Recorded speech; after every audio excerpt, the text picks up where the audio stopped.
Hello everyone and welcome back to Old Man Stories.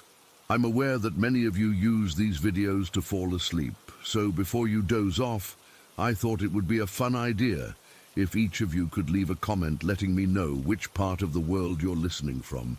Also, give a like and subscribe to the channel if you're enjoying the episodes, okay?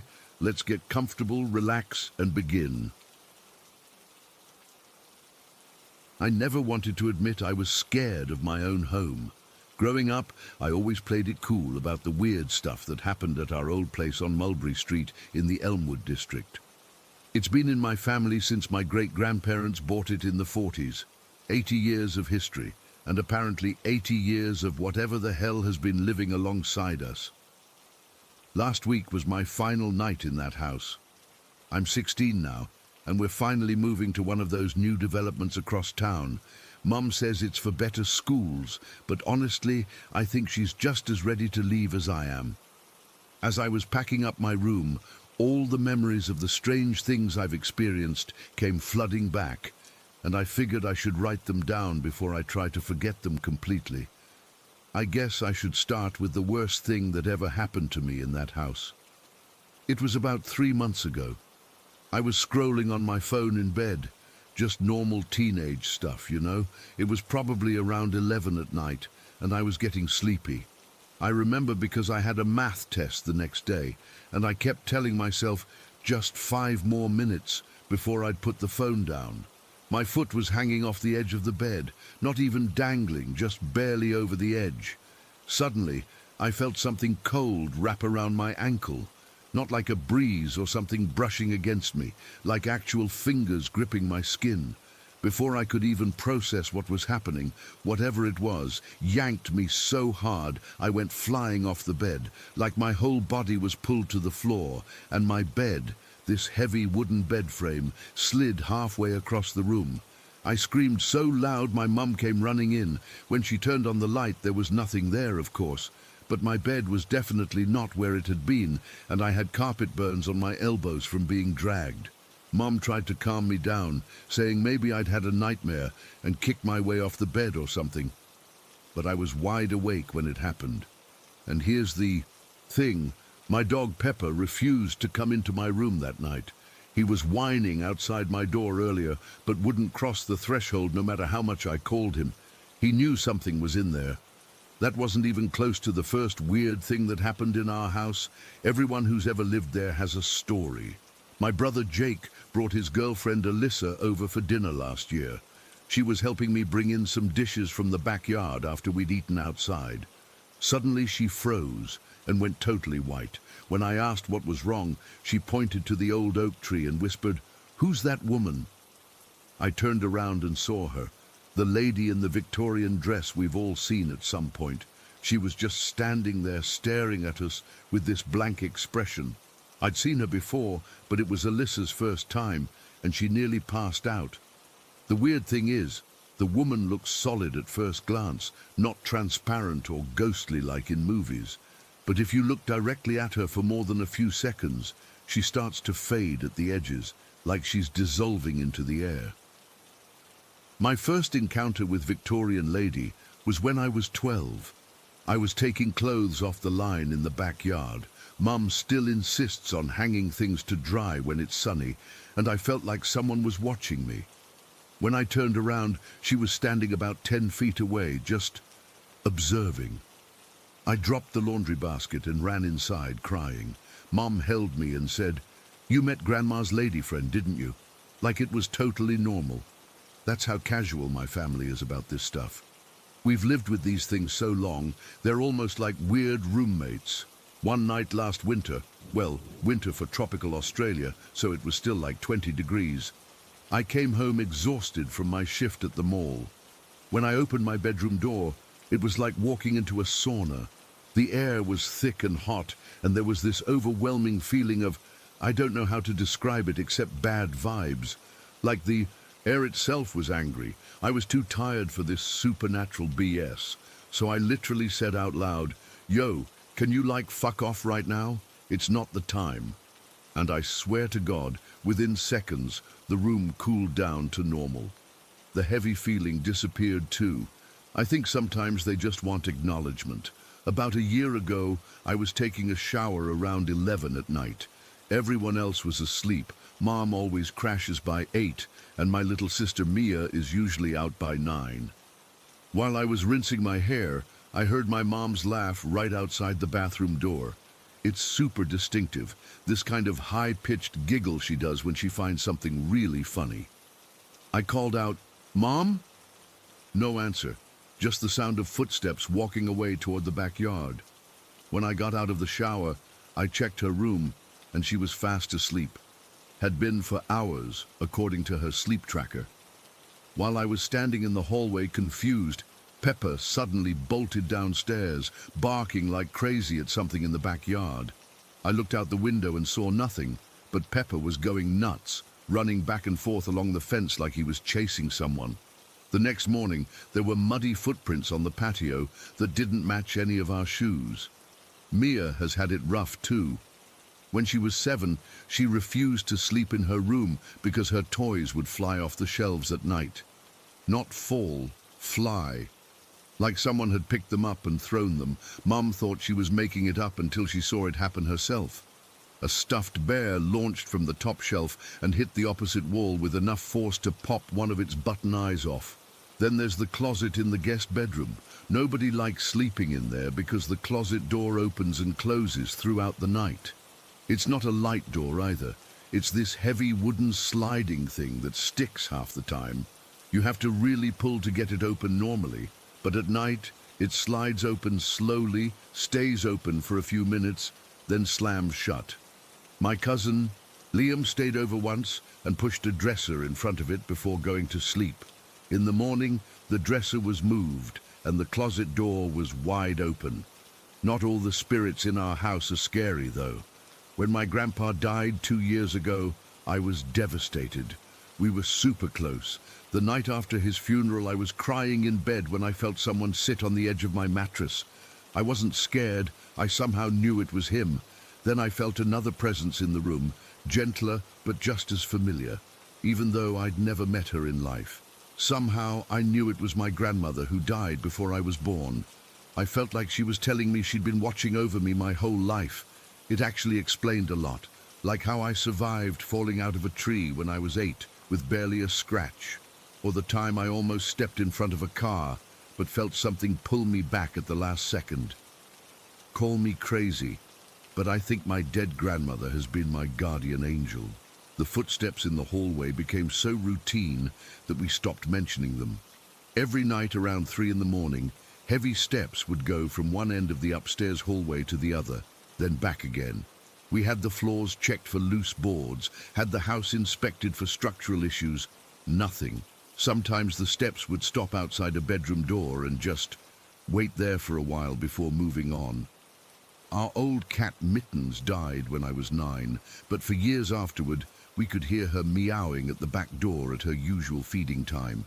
More than once, I've woken up to the feeling of something small jumping onto my bed and curling up by my feet, just like she used to. There's a warm weight there, but nothing visible. One of the creepiest things was the window tapping. It always happened during storms. A rhythmic tapping on my bedroom window, like someone was trying to get my attention. 3 taps, pause, 3 more taps. I checked multiple times. There are no tree branches near my window, nothing that could be hitting the glass. Just empty space and a 20-foot drop to the ground below. The knocking on doors was common too. You'd hear 3 distinct knocks, open the door, and find an empty hallway. It happened so often that we started saying nobody's there without even checking anymore. There are certain spots in the house where you always feel watched. The landing at the top of the stairs, the corner of the dining room, and the entire basement. I hate doing laundry because our washer and dryer are in the basement, and it always feels like someone is standing right behind me. I've gotten into the habit of talking out loud while I'm down there, just to cut the tension. Just doing laundry, don't mind me.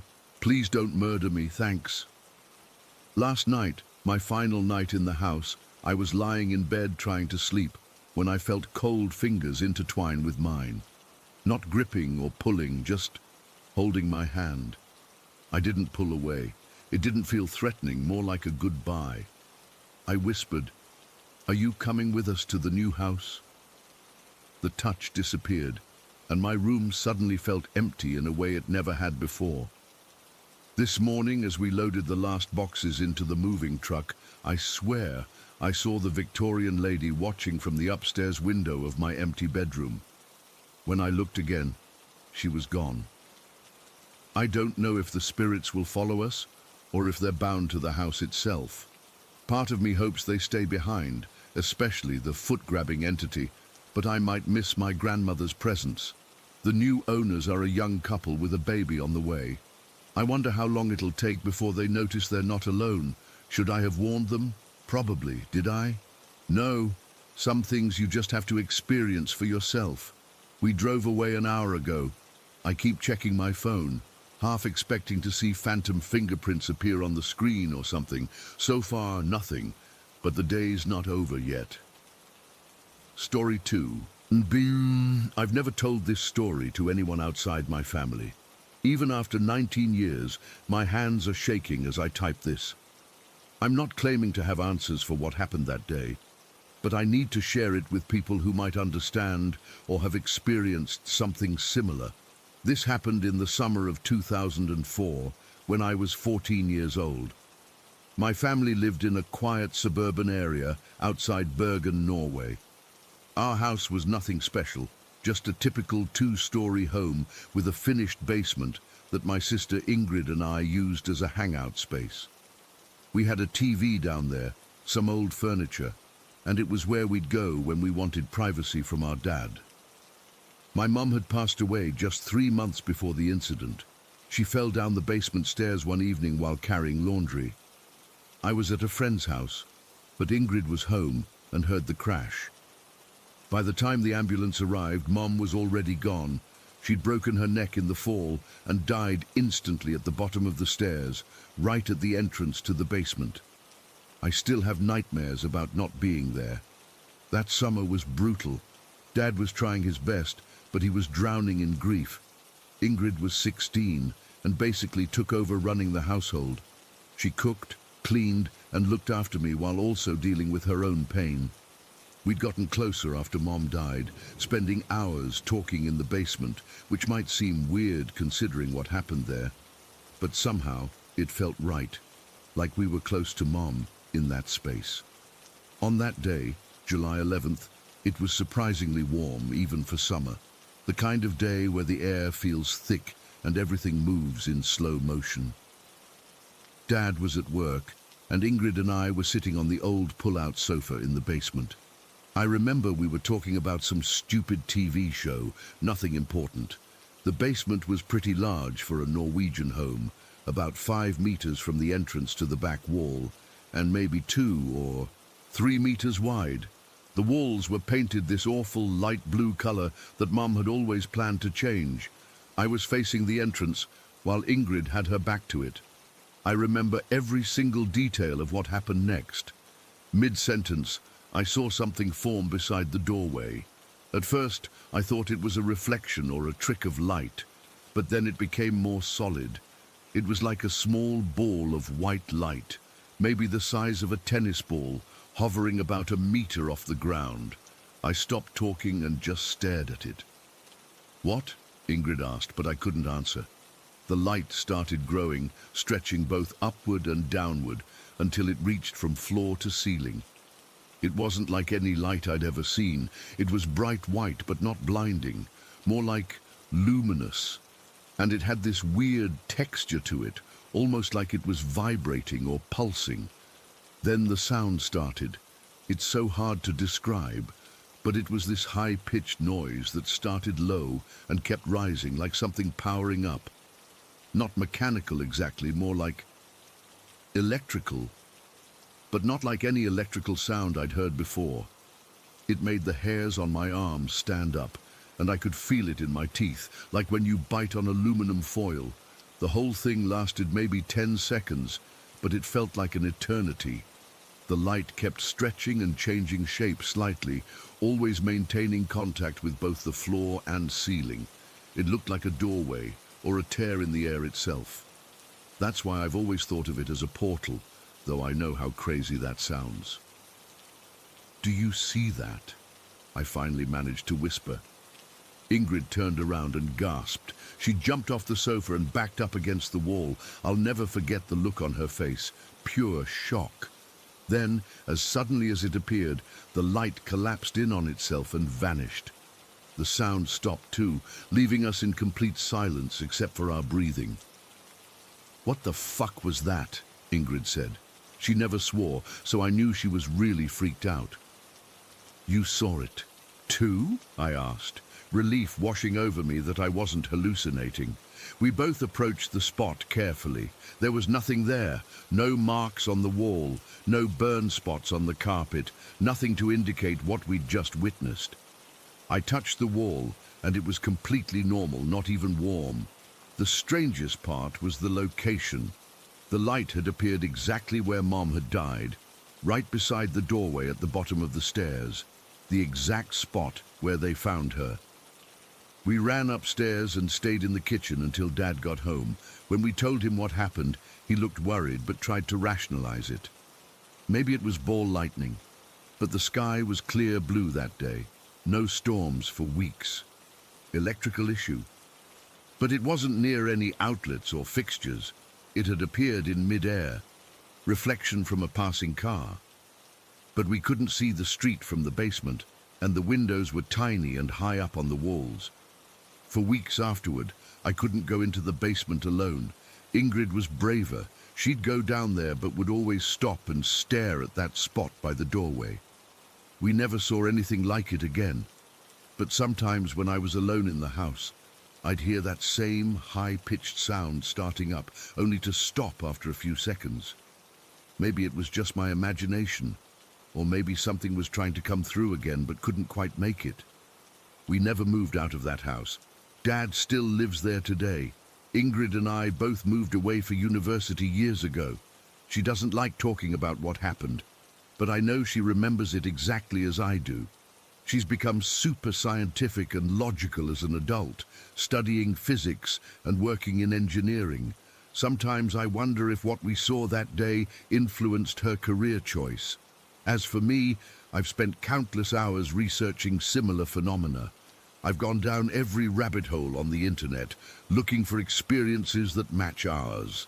The closest things I've found are accounts of ball lightning, but those typically happen during storms and move around in different ways. I've read about ghost lights and portal openings in paranormal literature, but most accounts seem exaggerated or have obvious explanations. What we saw doesn't fit neatly into any category I've found. It wasn't a ghost in the traditional sense, no human form or familiar shape. It wasn't something common like St. Elmo's fire or swamp gas. It appeared indoors, on a clear day, in a finished basement with no unusual electromagnetic sources. The timing is what haunts me the most. Why 3 months after Mom died, in the exact spot where she passed? Was it connected to her somehow? Was something trying to open a doorway between wherever she is and us? Or was it completely unrelated, just some natural phenomenon we don't understand yet? I'm 33 now, with a family of my own, and I still think about it several times a week. My husband knows something happened but doesn't push for details because he sees how it affects me even now. When my daughter was born, I had this irrational fear that whatever opened in our basement that day might somehow find her. I've never let her stay at my dad's house overnight, always making excuses. I know it's probably silly, but that fear sits deep in my chest.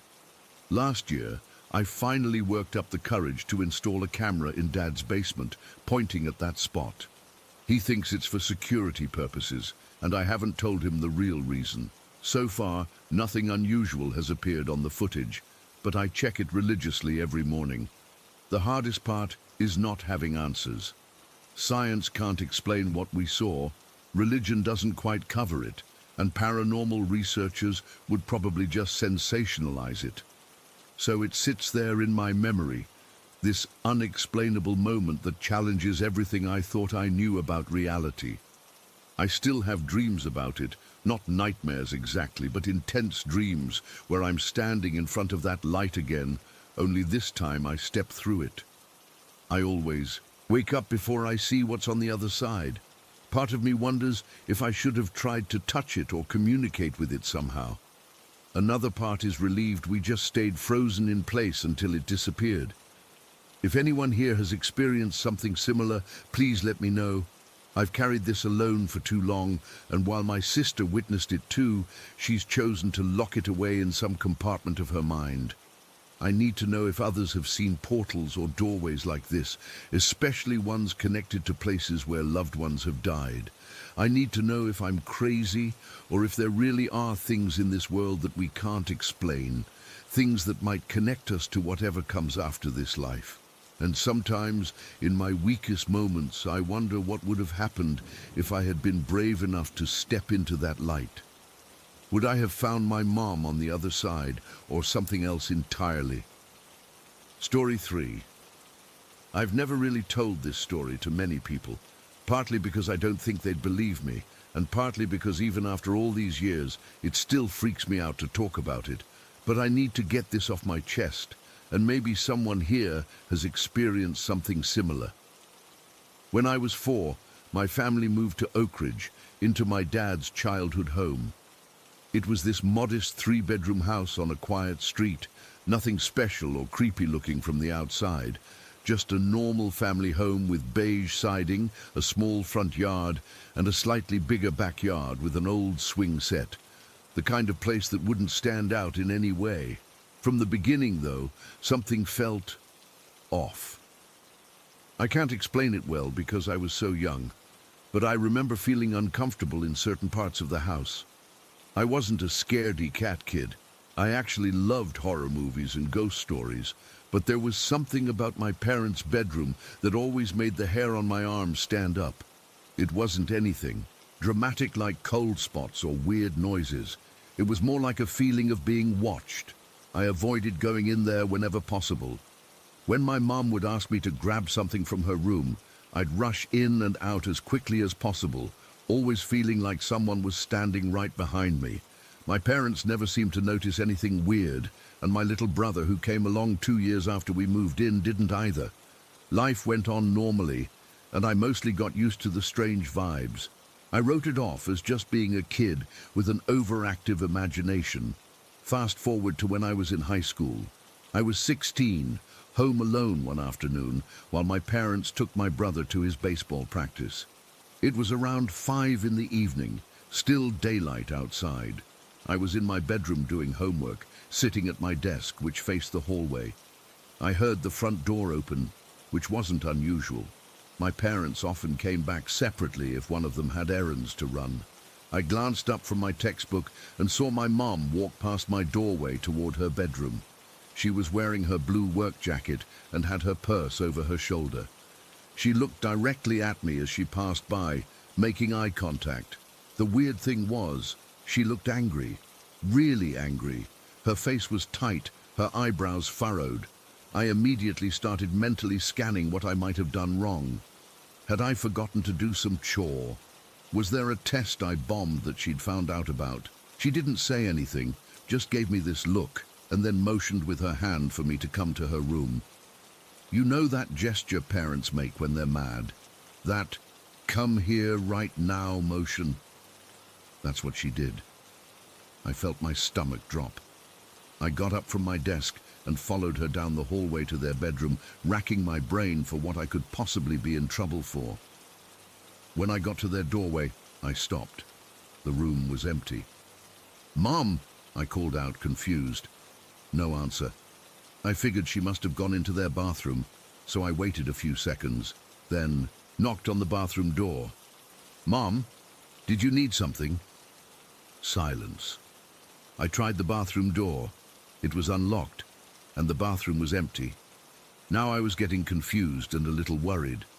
I checked my brother's room, thinking maybe she went in there for some reason. Empty. I went through the entire house calling for her. Nothing.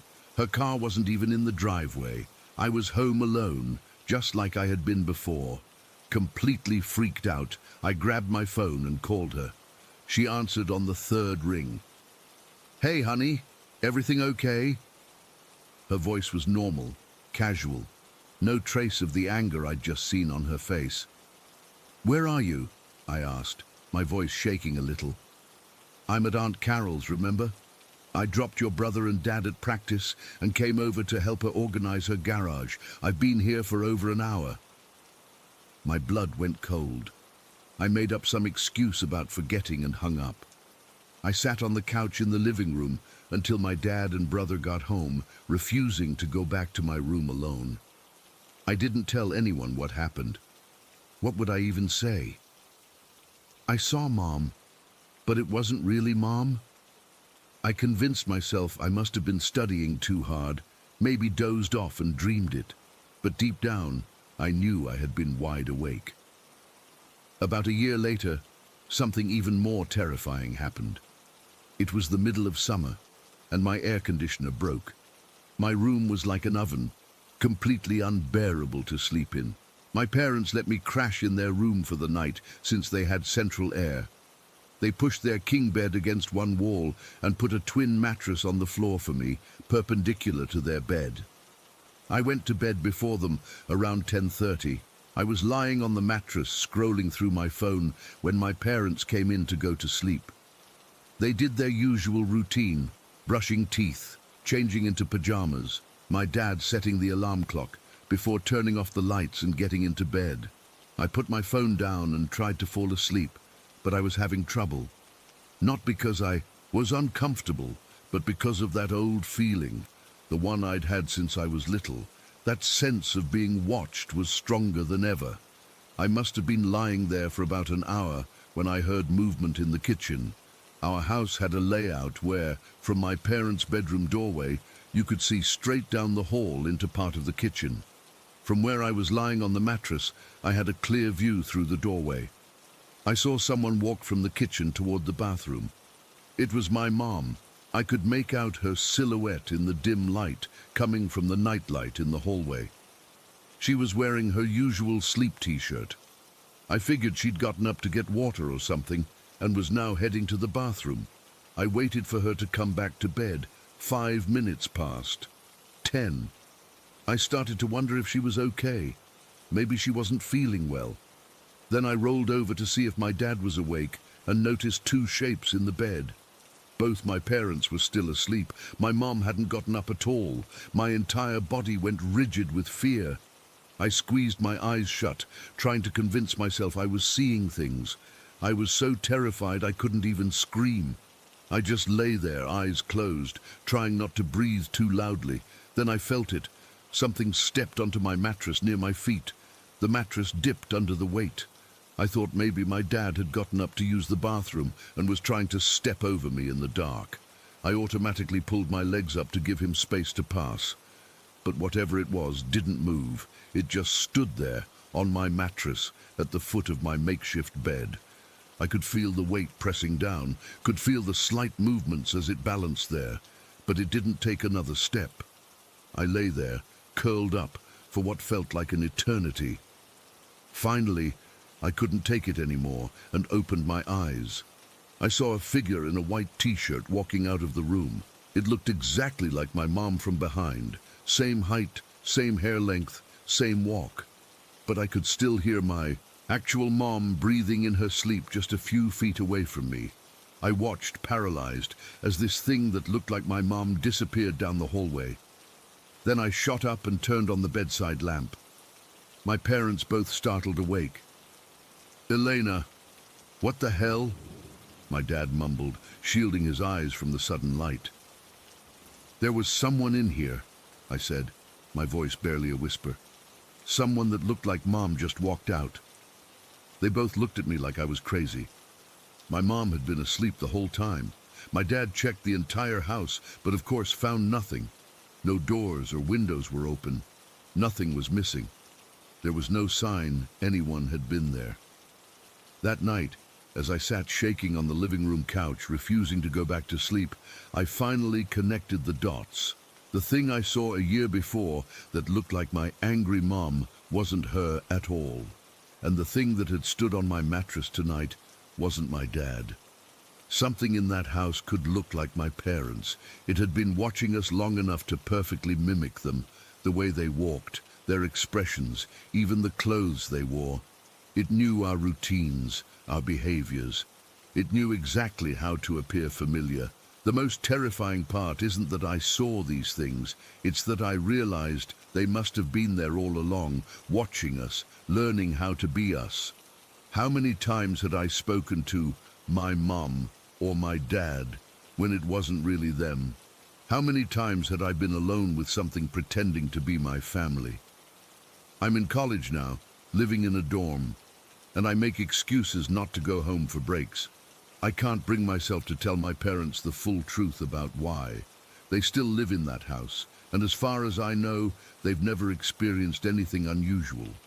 But I know what I saw, and I know that something is in that house, watching and waiting, wearing their faces like masks. And to this day, whenever someone familiar calls my name, there's always that split second where I wonder, is it really them? My tea, story 4. I still feel sick to my stomach typing this out, but I need to share what happened to me and my friends 6 years ago. I've been lurking on this forum for months, reading other people's experiences, and it's given me the courage to finally talk about mine. I was 17 when it happened.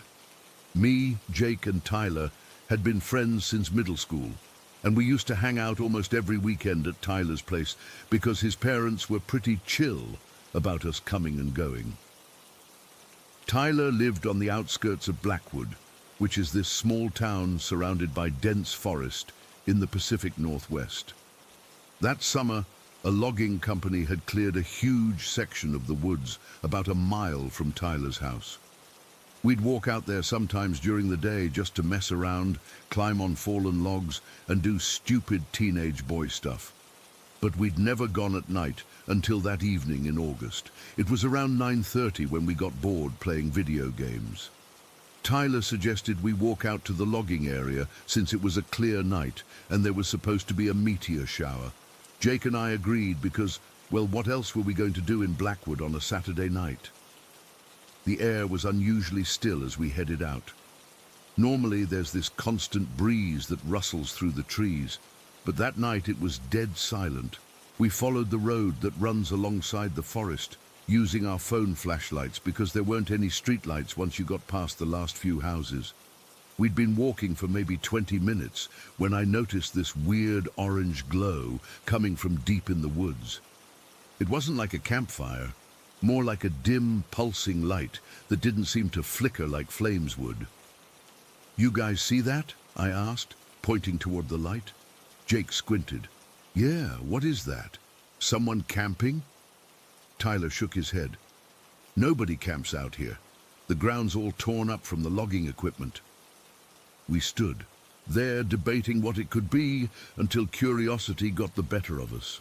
Tyler suggested we check it out, and despite a nagging feeling in my gut that we should just keep walking, I went along with it. That's the decision I've regretted every day since. We left the road and headed into the forest, picking our way through the mess of fallen branches and churned up earth. The logging company had left the place a disaster. Tree stumps sticking up everywhere, deep tire tracks from heavy machinery, and piles of discarded branches. Our phone flashlights barely cut through the darkness, and we kept tripping over hidden obstacles. The orange glow seemed to get fainter the closer we got, which made no sense. We'd been walking for at least half an hour, and I was about to suggest turning back when we came to the edge of a ravine. It wasn't on any maps or anything, just this sudden drop-off about 20 feet across and maybe 30 or 40 feet deep. The weird thing was, once we reached the ravine, the orange glow we'd been following had completely disappeared. "Where'd the light go?" Jake asked, scanning the trees on the other side with his flashlight. "I don't know, man. This is weird," Tyler replied, sounding uneasy for the first time. We were all catching our breath at the edge of the ravine. The far side was dense forest that hadn't been logged yet. Tall pines and firs so tightly packed you couldn't see more than a few feet between them. I remember feeling this overwhelming sense of being watched, like the forest itself had eyes. I aimed my flashlight across the ravine, sweeping it across the tree line. That's when I saw it. Between two large trees, maybe 15 feet into the forest on the other side, stood a figure. It was humanoid, but all wrong, impossibly tall and thin, with limbs that seemed too long for its body. Its skin was a sickly pale white that almost glowed in the beam of my flashlight. The worst part was its face, or lack of one. Where features should have been, there was just this smooth, blank expanse of white. I froze completely, my mouth went dry, and I felt this cold weight in my chest, like someone had replaced my heart with a block of ice. I couldn't speak, couldn't move, couldn't even blink. The thing didn't move either. It just stood there, watching us from across the ravine. Finally, I managed to whisper, "Do you guys see that?" My voice sounded strange and far away, like it belonged to someone else. Jake was standing to my right. Without taking his eyes off the figure, he gave a small, jerky nod. I realized he'd been staring at it already, maybe longer than I had. Tyler was a few steps behind us, looking at something on his phone. "See what?" he asked, still distracted. Before I could explain, before I could even think about what to do next, we heard it, a whistle. Not like someone calling a dog or trying to get someone's attention. This was deep, unnaturally loud, and seemed to vibrate inside my skull. The sound came from directly behind us, from the direction we'd just walked through. That's when we ran. No discussion, no plan. Pure animal instinct took over. We tore back through the fallen trees, scrambling over logs and branches, our flashlights bouncing wildly as we sprinted. I remember the scratches from branches whipping across my face, the burning in my lungs, and the absolute certainty that if we slowed down for even a second, something terrible would happen. What should have been a 30-minute walk took us maybe 5 minutes at a full sprint. We didn't stop until we reached Tyler's house, bursting through his back door and locking it behind us. We were all gasping for breath, covered in scratches and dirt. Tyler's mum came downstairs to see what the commotion was, but we just told her we thought we'd seen a bear. She made us clean up and brought us some water, probably thinking we were being typical dramatic teenagers. Once we were alone in Tyler's room, we tried to process what had happened. Jake confirmed he'd seen the white figure too, the same impossibly tall, faceless thing I'd seen. Tyler hadn't seen it, but he'd heard the whistle clear as day and said it felt like it had reached inside his head. We stayed up until sunrise, too terrified to sleep. The next day, we made a pact not to tell anyone else, convinced they wouldn't believe us anyway. But over the next few weeks, we spent hours researching online, trying to find explanations for what we'd encountered. That's when we found stories about similar sightings in forests across the country. Tall, pale entities that people described seeing right before experiencing unexplainable dread or hearing strange sounds. Some accounts mentioned the whistling specifically. The more we read, the more convinced we became that we'd encountered something that most people only read about in horror stories. I haven't spoken to Jake in about 2 years. He moved away for college and we lost touch. Tyler and I still talk occasionally, but we never bring up that night. The one time I tried, he shut down the conversation immediately, saying he still had nightmares about that whistle. It's been 6 years, and I still can't walk alone after dark. I moved to a city for college, partly because I wanted to be somewhere with streetlights and people around at all hours. I tell people I'm afraid of the dark, which is simpler than explaining the truth. The worst part is the lingering questions. What was the orange light that led us there? Why did it disappear once we reached the ravine? Was it some kind of lure? And the thing we saw, was it waiting for us? Did it somehow know we would be there? These questions keep me up at night, along with the memory of that pale, faceless figure standing motionless between the trees. Sometimes I wonder if we actually saw what I think we saw. Maybe it was just shadows playing tricks on us, our teenage imaginations running wild. But then I remember Jake's face when he nodded, the pure, unfiltered terror. In his eyes, he saw it too. We weren't imagining things. I've read enough accounts on this forum to know that others have had similar experiences. Some people even put a name to the entity we encountered, but I won't type it here. I'm not superstitious, but something deep inside me believes that naming it might somehow bring its attention back to me. That might sound ridiculous, but after what I experienced, I'm not taking any chances. Last month, I got a text from Tyler out of the blue. All it said was, "Do you ever still think about that night?" I didn't respond. What could I say? That I think about it every time the sun goes down, that I've mapped out every streetlight near my apartment so I never have to walk through darkness, that sometimes when I'm alone at night, I swear I can hear that deep, vibrating whistle just at the edge of my hearing. I don't know what we encountered in those woods, and part of me never wants to know. But another part needs to understand, needs some kind of explanation that would let me move past the fear. That's why I'm sharing this now. Maybe someone here has answers, or at least can tell me I'm not crazy for still being affected by something that happened 6 years ago. All I know for certain is this. There was something in those woods that shouldn't exist in our world. Something that was watching us, maybe even hunting us. And sometimes in my darkest moments, I wonder if it's still out there, waiting for someone else to follow an orange glow into the trees. Story 5.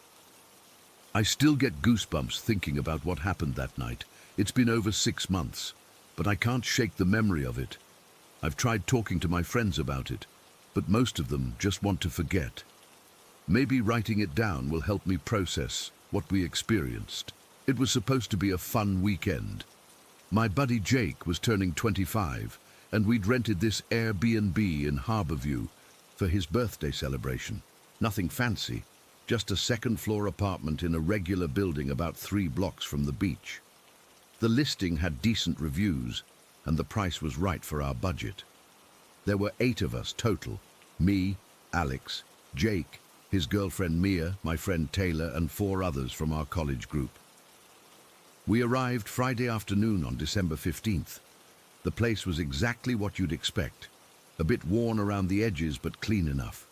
3 bedrooms, a decent-sized living room with a pull-out couch, and a small balcony overlooking the street. The host had left a welcome note and some local beers in the fridge, which seemed like a good omen for the weekend. That evening started out great. We grilled on the tiny balcony BBQ, drank, played cards, and reminisced about college days. Around 10, we cranked up the music and kept the party going. I remember feeling a bit bad about the noise. The walls seemed thin, and I could occasionally hear movement from other apartments. Around midnight, someone from the 4th floor leaned out their window and splashed water down on our balcony, yelling something about keeping it down. We laughed it off and tried to be a bit quieter, but you know how it goes when everyone's had a few drinks. The party continued until about 4:30 in the morning. Most people had crashed by then, couples pairing off to the bedrooms, while Taylor, my friend Chris, and I were set up in the living room. I had the pull-out couch, Taylor took the recliner, and Chris had an air mattress on the floor. Our friend Damon was still out on the balcony, nursing a whiskey and smoking. He'd always been the night owl of our group. I remember checking my phone before trying to sleep. It was 4:42 a.m. I was exhausted, but also in that weird state where you're too tired to fall asleep right away. I could hear Damon occasionally moving around on the balcony, the ice clinking in his glass. The apartment was mostly quiet except for someone snoring in one of the bedrooms. I must have dozed off because the next thing I remember was being startled awake by a loud metallic banging sound. It sounded exactly like someone taking a ball and bouncing it hard against the metal barbecue grill on our balcony. Bang, bang, bang. 3 distinct hits. I checked my phone. 5:27 a.m. I figured it was just Damon messing around, maybe drunk and bored. I was about to call out to him to knock it off when the banging stopped. I laid back down, annoyed but ready to drift off again. That's when I heard it. A woman's scream. Not like in movies, this was high-pitched, desperate, and terrifyingly real. It sounded like it was coming from right outside our apartment door, in the hallway. My blood turned to ice instantly. I froze, thinking maybe I'd dreamed it or it was just someone from another apartment having a nightmare. Then it came again, louder, more desperate, like someone in absolute terror or pain. I felt a tap on my arm and nearly jumped out of my skin. It was Taylor, wide-eyed in the dim light coming through the blinds. "Did you hear that?" she whispered, her voice trembling. I nodded, throat too dry to speak. Chris was sitting up on his air mattress now too, looking toward the apartment door. The scream came again, followed immediately by more banging on the metal grill. It was like the sounds were connected somehow. Bang, bang, bang, then scream. It made no sense. "What the fuck is Damon doing?" Chris whispered. Taylor shook her head. "That's not Damon. That's a woman screaming." I finally found my voice. "I'm going to check." Before I could finish, the scream came again, cutting through the apartment like a knife. This time it was followed by a different sound, something like small objects dropping onto the floor above us, then rolling around. It reminded me of marbles or small ball bearings. By this point we were all fully awake and terrified. I got up and looked out to the balcony. Damon was standing there, rigid, staring up at the ceiling. "Did you hear that?" I asked him. He nodded slowly, not taking his eyes off the ceiling. I thought I was imagining things. "What the hell is that?"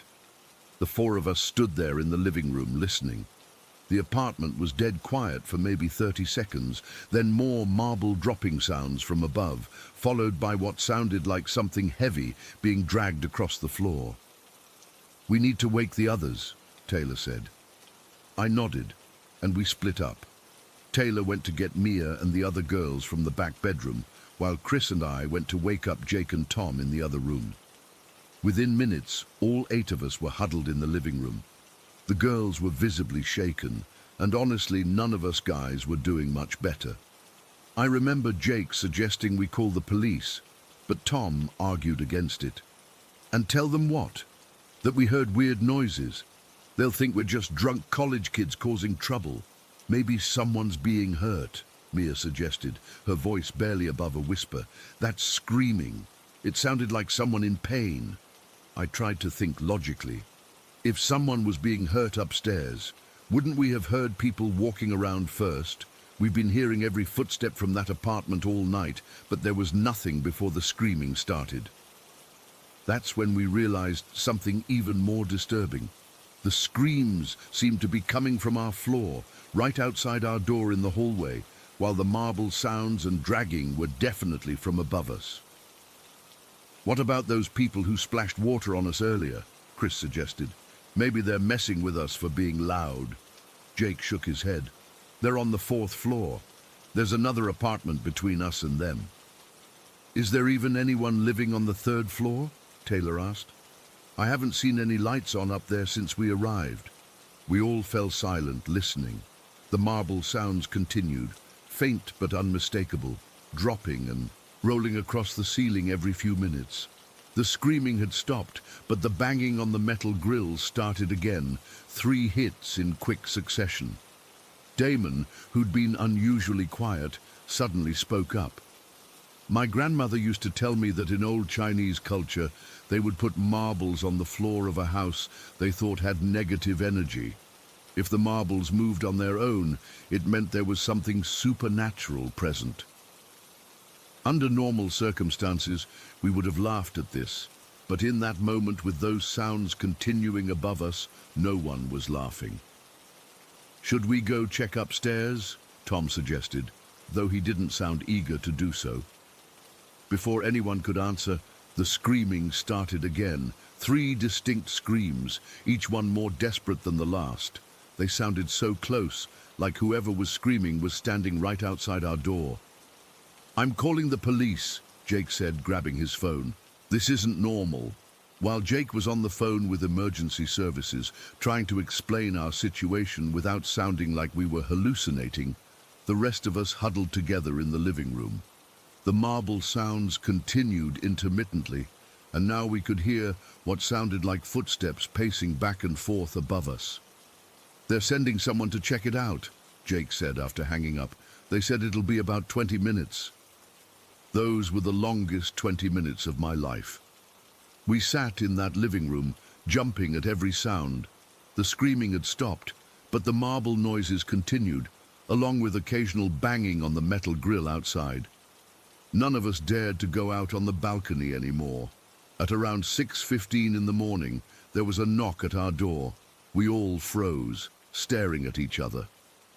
"Police," came a voice from the other side. Jake cautiously approached the door and looked through the peephole before opening it. 2 officers stood in the hallway, looking tired but professional. We explained what we'd heard, the screaming, the banging, the marble sounds. They took notes and asked if we'd been drinking. We had, and if we'd taken any drugs. We hadn't. One officer went to check the 3rd-floor apartment while the other stayed with us. When the first officer returned, he had a strange look on his face. "The 3rd-floor apartment is empty," he said. "Not just unoccupied, completely empty. No furniture, no people, nothing. And it's locked from the outside with a padlock. According to the building manager, it's been vacant for over 3 months." We all exchanged looks. If the apartment was empty and locked, what had been making those sounds? The officers did a quick sweep of our apartment and the hallway, but found nothing unusual. They suggested it might have been sounds carrying from another building, or possibly our minds playing tricks after a night of drinking. They left their card and told us to call if we heard anything else. After they left, none of us felt like sleeping. We sat in the living room as the sun came up, trying to make sense of what we'd experienced. The sounds had completely stopped once the police arrived. Around 7:30, we decided to pack up and leave. None of us wanted to spend another night there. As we were loading our cars, I noticed an elderly woman watching us from the building across the street. She was just standing at her window, staring. When she saw me looking at her, she quickly closed her curtains. I later messaged the Airbnb host to explain why we were leaving early. I didn't mention the screaming or the police, just said we had a family emergency. I was surprised when they responded almost immediately. "I'm sorry to hear that. I hope everything is okay. Did you by any chance hear anything unusual last night? The previous guests mentioned some strange noises too." I never replied to that message. I didn't know what to say. It's been 6 months now, and I still don't have an explanation for what happened that night. I've researched the building's history, but found nothing unusual. No tragic deaths, no paranormal reports online. Just a regular apartment building in a quiet coastal town. But sometimes, when I'm falling asleep, I can still hear those screams and the sound of marbles rolling across the floor above me, and I know without a doubt that whatever we experienced that night at Harbour View wasn't just in our heads. Story 6. I've been working as a therapist at Lakeside Memorial for almost 8 years now, but what happened last September still sends shivers up my spine whenever I think about it. I'm not one to believe in the supernatural, despite my Catholic upbringing. But this experience has made me question everything I thought I knew about life, death, and what might exist in between. It was during the worst of the COVID pandemic, around mid-September 2020. Our small rural hospital was completely overwhelmed. Being in the Midwest, a lot of people here initially thought the virus wouldn't hit us that hard, but they were wrong. So wrong. We were short-staffed, overworked, and emotionally drained. The isolation protocols were taking a toll on everyone, staff and patients alike. That's when I met Herbie. Herbert Johnson was his full name, a 79-year-old farmer who'd lived his entire life in our county. He was admitted with COVID symptoms that had rapidly deteriorated to the point where he needed oxygen. From the moment I met him during my rounds, there was something special about Herbie. Despite struggling to breathe, he still managed to crack jokes and ask how I was holding up. "You look more tired than me, son," he wheezed through his oxygen mask during our first session, "and I'm the one who's supposed to be sick." Unlike many of my patients who were understandably angry or depressed about their situation, Herbie maintained this incredible peace about him. During our therapy sessions, we were supposed to be discussing his anxiety about his illness, but we often found ourselves talking about everything else instead. I discovered that we belonged to the same diocese, though he attended St. Mary's on the east side of the county, while I went to Sacred Heart closer to town. When he found out I was Catholic too, his eyes lit up and our conversations deepened. We talked about faith, family, and farming. He told me about his late wife Margaret, who had passed 3 years earlier, and how he was just waiting for the good Lord to reunite us. Despite the PPE barriers and the physical distance we had to maintain, I felt closer to Herbie than to many patients I'd worked with for months. He had this way of seeing through all the protective gear and connecting on a human level that was so rare during those isolated days. By my third visit with him, his condition had worsened. The doctors had moved him to a negative pressure room and increased his oxygen. His voice was weaker, but his spirit remained strong. He asked if I could pray with him, which technically wasn't part of my job, but I agreed. We said an Our Father together, him struggling through each word, me fighting back tears behind my face shield. "You're a good boy, Marcus," he told me at the end of that session. "Margaret would have liked you." The next day, I was scheduled to see Herbie, but we had an emergency with another patient, a younger man who had received news that his mother had died from COVID in another state. He completely broke down, and I spent most of my shift helping him process his grief. By the time I was free, visiting hours for Herbie's ward were over, and the night staff was strict about the schedules due to the PPE shortages. I went home that evening feeling guilty about missing our session. Herbie didn't have many visitors. His daughter lived in California and couldn't travel due to restrictions, and his son was a truck driver currently on the road somewhere in the Dakotas. For many of our COVID patients, the hospital staff were the only human contact they had. That night, I went through my usual routine. Since the pandemic began, I'd been more diligent about my prayers. The world felt so chaotic and unpredictable that I needed some spiritual anchor. Every night before bed, I would light 2 candles, burn a small amount of incense, and pray the rosary at the small altar I'd set up in the corner of my bedroom. As I knelt down that Wednesday night, I couldn't get Herbie off my mind. I kept wondering how he was doing, if his oxygen levels had improved, if he was scared being alone. The beads felt heavier in my hands than usual as I moved through the prayers. Around the 3rd decade of the rosary, I started noticing something strange. The incense smoke, which normally drifted and dispersed throughout the room, was forming a perfectly straight column from the burner to the ceiling. I've used the same incense for years, and I'd never seen it behave that way before. It was like there wasn't a single air current in the room, yet simultaneously, the flames on my candles were flickering wildly, as if caught in a breeze. I tried to focus on my prayers, but I kept getting distracted by the contradictory behavior of the smoke and flames.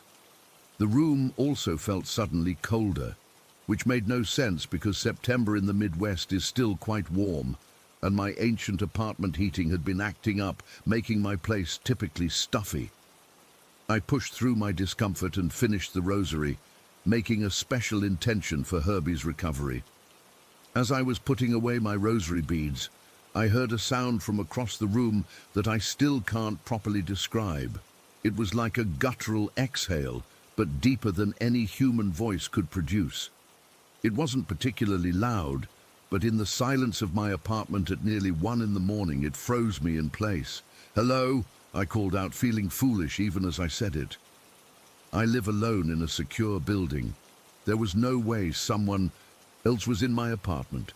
No answer came, but as I turned toward the source of the sound, my phone, which was lying on my nightstand, suddenly lit up. The Google Assistant screen appeared with the blue listening waves pulsing, as if someone had said, "Hey Google," to activate it. I walked over and picked up my phone, my heart pounding.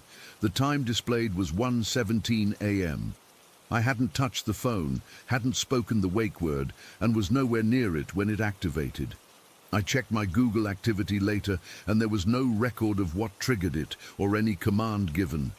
Too unsettled to sleep, I stayed up another hour reading, trying to convince myself that I was just overtired and imagining things.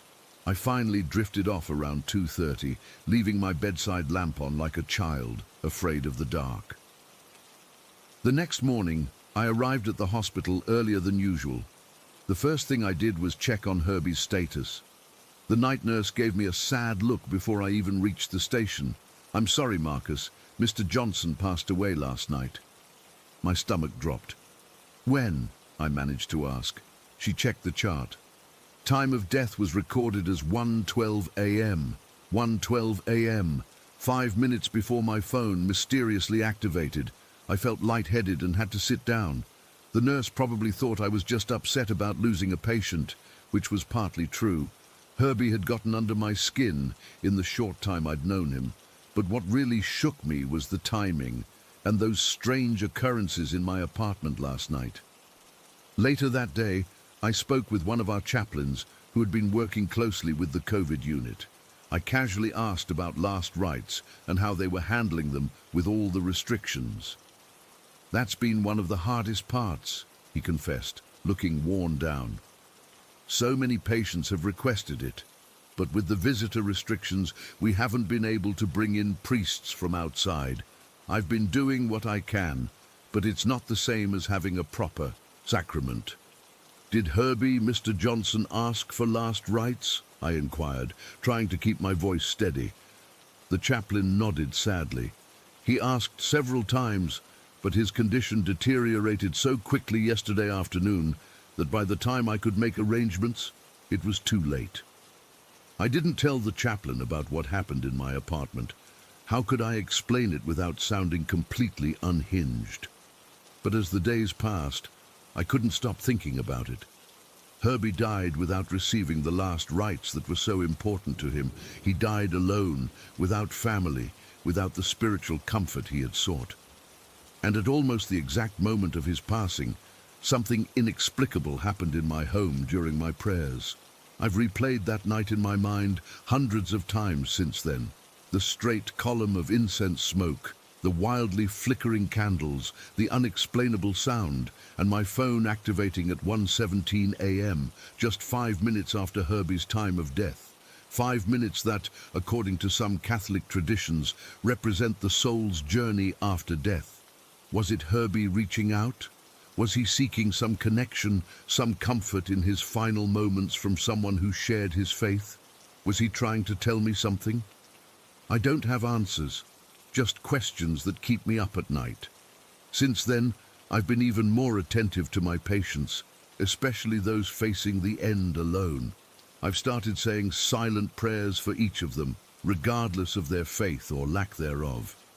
The pandemic has taken so much from so many people, including the comfort of traditional rituals around death and dying. Maybe in that void, something else happens, something we don't fully understand. All I know is that on a September night in 2020, as I prayed my rosary, something connected me to Herbie in his final moments. And to this day, whenever I light that incense, I watch the smoke carefully, part of me hoping and part of me fearing that I'll see that perfect column rising to the ceiling once again. Story 7. I still struggle to talk about what happened to me last winter. Even typing this makes my hands shake, but I need to get this out to see if anyone else has experienced something similar. It was supposed to be a simple camping trip in northern Ontario. My buddy Mike and I had been planning it for months. One last adventure before the heavy snow made the trails impassable. We're both experienced outdoorsmen. I've been camping in the Canadian wilderness since I was a kid, and I know the boreal forest like the back of my hand, or at least I thought I did. We'd set up our camp near a small frozen lake, about 15 miles from the nearest road. The temperature was dropping fast as the sun went down, maybe 15 degrees below freezing, but our tent was good, and we had a decent fire going. Around 7 in the evening, Mike noticed we were running low on firewood. We'd need more to make it through the night without freezing our asses off. Since I'd been the one to slack on gathering enough earlier, I volunteered to go collect some. "Don't go too far," Mike said, poking at the fire. "Storm's supposed to roll in later." I grabbed my flashlight, pulled my wool hat down over my ears, and headed into the trees. The forest was already pitch black, but my light was strong, and I knew what I was doing. I'd just walk in a straight line, gather what I could carry, then turn around and follow my footprints back. Simple. Except it wasn't. I'd gone maybe a couple 100 yards when the first snowflakes started falling. They were big and soft, the kind that accumulate quickly. I wasn't too worried. I could still see my tracks clearly in the beam of my flashlight, and I had a good sense of direction. I found a fallen tree not far from there and started breaking off branches, collecting an armful of decent-sized pieces. That's when I noticed the silence. If you've ever been in the forest during a snowfall, you know how it dampens sound. But this was different. This was a complete absence of noise, no wind in the branches, no distant animal calls, nothing. Just the soft crunch of snow under my boots and my own breathing. I decided I had enough wood and turned to head back to camp. That's when things got weird. My tracks were already filling in with fresh snow, faster than they should have been. I could still make them out, but they seemed to be heading in a direction that didn't feel right. I'm not the type to panic. I've been lost before, and the rule is always the same. Stay calm, use your head. So I took a deep breath and tried to orient myself. Camp was northeast of where I stood, I was pretty sure. I started walking, following what was left of my tracks. After about 10 minutes of walking, I realized something was wrong. I should have reached camp by now. The falling snow was getting heavier, and an uneasy feeling started creeping up my spine. I called out for Mike, but my voice seemed to get swallowed up by the snow, like it couldn't travel more than a few feet. I stopped to gather my thoughts, and that's when I heard it. It wasn't a sound I recognized, not a wolf howl or a cougar scream or anything I'd ever heard in these woods before. It was a wail, but not quite. Almost like someone trying to imitate a human cry, but getting it fundamentally wrong. It started low, then rose to a pitch that made my teeth hurt, before dropping off suddenly. My mouth went dry. Whatever made that sound, it wasn't natural. I called for Mike again, louder this time. No response. I shined my flashlight in a wide arc around me, trying to spot any sign of our campsite. The beam caught nothing but endless trees and snow. Then I heard it again, that same unnatural wail, but closer this time. It seemed to come from somewhere to my left. Against my better judgment, I turned and shined my light in that direction. About 50 yards away, on top of a large, flat rock jutting out from the snow, was something. My first thought was fox. It had that general shape. But immediately, I knew that was wrong. This thing was too big, maybe the size of a large coyote. Its proportions were all wrong too. The legs seemed too long and thin, the body too angular. Its face was what really got to me, though. It was pointed like a fox's, but flatter somehow, with a jaw that seemed too wide for its head. But it was the eyes that made my blood run cold. They were huge, way too big for its face, and set forward like a predator's. They didn't glow or reflect my flashlight like animal eyes should. They were just dark, impossibly dark, like two holes cut into the fabric of the world. I froze. Every instinct was screaming at me to run, but I couldn't move.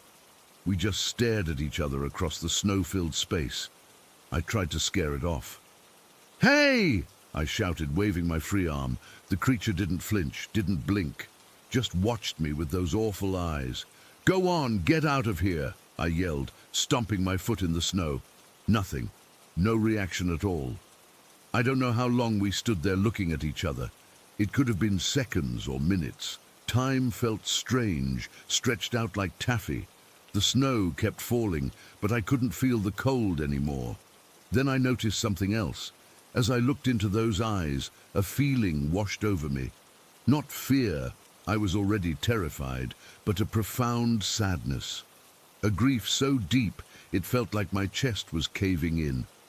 It reminded me of how I felt at my grandmother's funeral when I was 12, but 100 times stronger.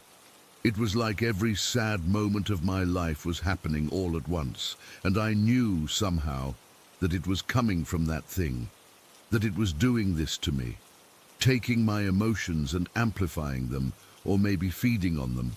I felt tears freezing on my cheeks and realized I was crying. With enormous effort, I tore my gaze away and turned my back on the creature. My legs were shaking so badly I could barely stand. I called Mike's name again, desperation making my voice crack. To my immense relief, I heard him call back. His voice sounded far away, but it was him. I started moving toward the sound, afraid to look back, afraid that thing was following me. I called again, and Mike answered closer this time. I picked up my pace, stumbling through the snow, dropping pieces of firewood as I went, but not caring. All I wanted was to get back to camp, back to safety and warmth and human company. I practically fell into our clearing. Mike was standing by the fire, looking worried. "Dude, where the hell have you been? You've been gone for over an hour." I couldn't speak. I just dropped the remaining wood and collapsed by the fire, shaking uncontrollably. Mike thought I was hypothermic at first and started piling blankets on me, but it wasn't the cold making me shake. When I finally managed to tell him what happened, he looked skeptical but concerned. He hadn't heard any strange sounds, he said, just me calling from the woods. He offered to go look, but I grabbed his arm so hard he winced. There was no way I was letting him go out there. We stayed up all night, keeping the fire blazing. I couldn't sleep. Every time I closed my eyes, I saw those dark, empty eyes staring back at me. I kept hearing sounds in the forest that Mike swore weren't there. In the morning, after a sleepless night, I convinced Mike to pack up early. He wanted to check out the rock where I'd seen the creature, but I refused. Eventually, he went alone, while I broke down camp with trembling hands, jumping at every sound. He came back looking confused. He'd found the rock easily enough, he said, but there were no tracks around it, no animal prints of any kind. The fresh snow was completely undisturbed. "You must have been disoriented," he said gently, helping me shoulder my pack.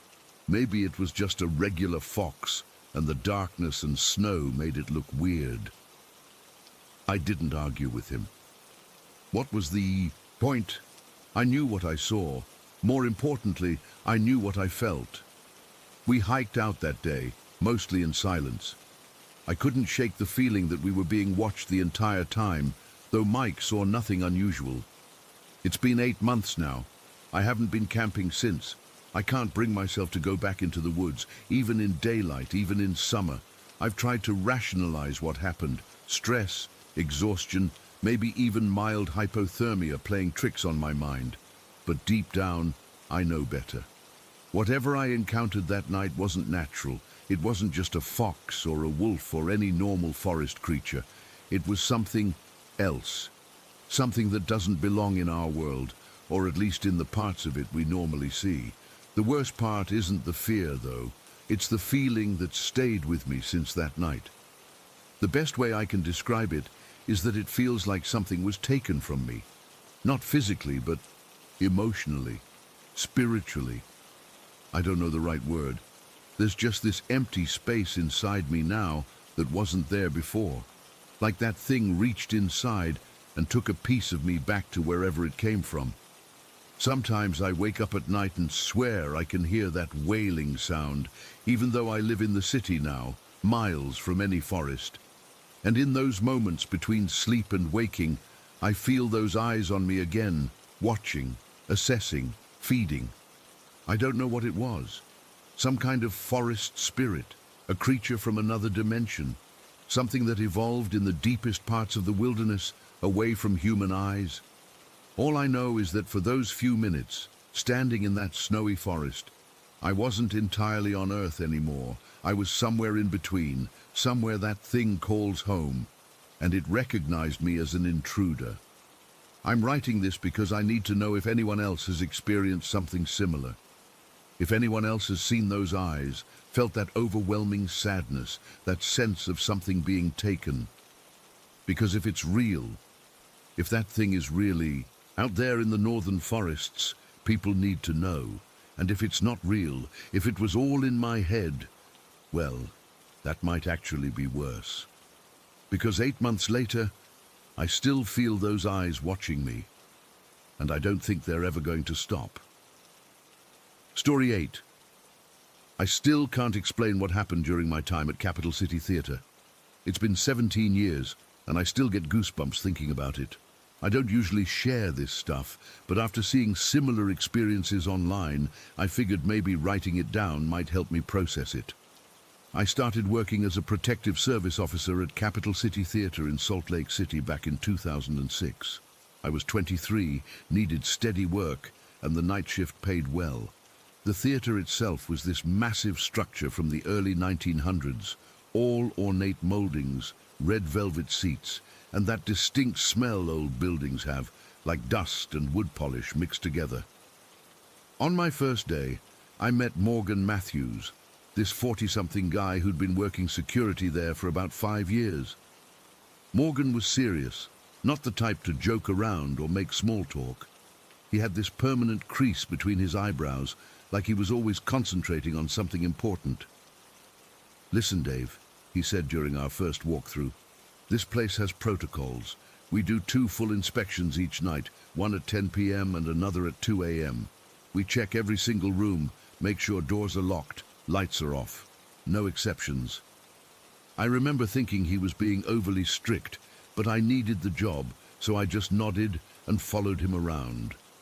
The theatre had 5 floors, including the basement, with dozens of rooms, dressing rooms, storage closets, offices, and bathrooms. The main auditorium could seat about 800 people. During the day, it was bustling with staff and performers, but at night, it was just us. The first 2 nights were uneventful. Morgan showed me the ropes, and I basically shadowed him. But on my 3rd night, my first night alone, things got weird.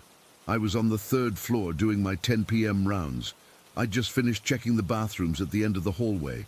All clear, lights off, doors closed. I was maybe 20 feet down the hallway when I heard it, a loud slam that echoed through the corridor. I jumped and spun around.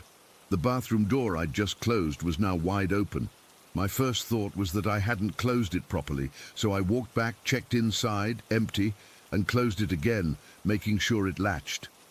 These were heavy wooden doors with hydraulic hinges. They couldn't slam shut on their own, and they definitely couldn't just swing open. I continued my rounds, feeling uneasy, but trying to rationalize what had happened. When I got back to the security office, I mentioned it to Morgan when he came in to start his shift. "The bathroom door on 3? Yeah, that happens," he said flatly, like I'd just told him it was raining outside. "What do you mean, that happens?" I asked. He sighed. "This building is old, Dave.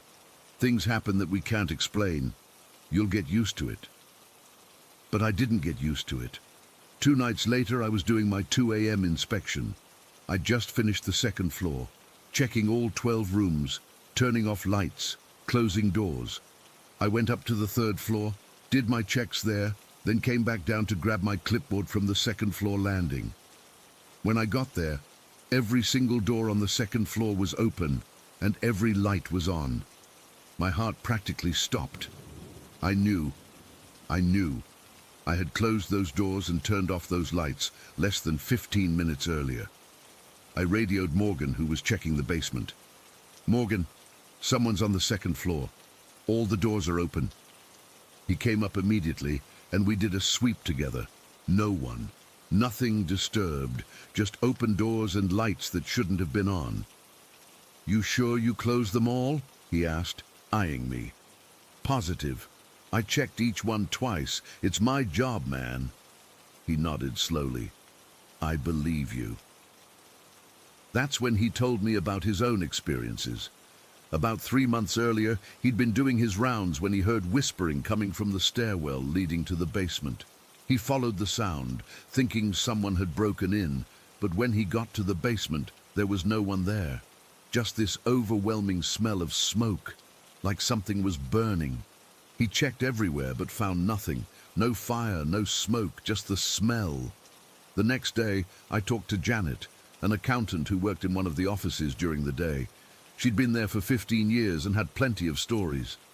"Oh, the elevator's the worst," she said, refilling her coffee mug. "I've seen it operate by itself dozens of times. Doors opening and closing with nobody inside. And my file cabinets, I'll lock them at night, and the next morning they're wide open, papers all over the floor." I tried to remain skeptical, telling myself there were logical explanations. Old building, faulty wiring, maybe someone with keys playing pranks. But then my friend Greg visited. Greg had always been interested in haunted places, so when I mentioned the weird stuff at work, he begged to come see the theater. I gave him a tour after hours, around 11 p.m. on a Tuesday. We were on the 3rd floor, and I was showing him the bathroom where I'd heard the door slam. "So this is the famous bathroom, huh?" he said, pushing the door open and peering inside. "Looks pretty normal to me." Just as he said that, the door violently slammed shut, nearly hitting him in the face. We both jumped back, and then the handle started rattling aggressively, like someone was trying to get out but couldn't. Greg's face went white. "Tell me that's normal." "It's not," I whispered. We both stood frozen, watching the handle rattle for about 30 seconds before it suddenly stopped. When I finally worked up the courage to open the door, there was nobody inside. Greg left immediately after that. Can't say I blame him.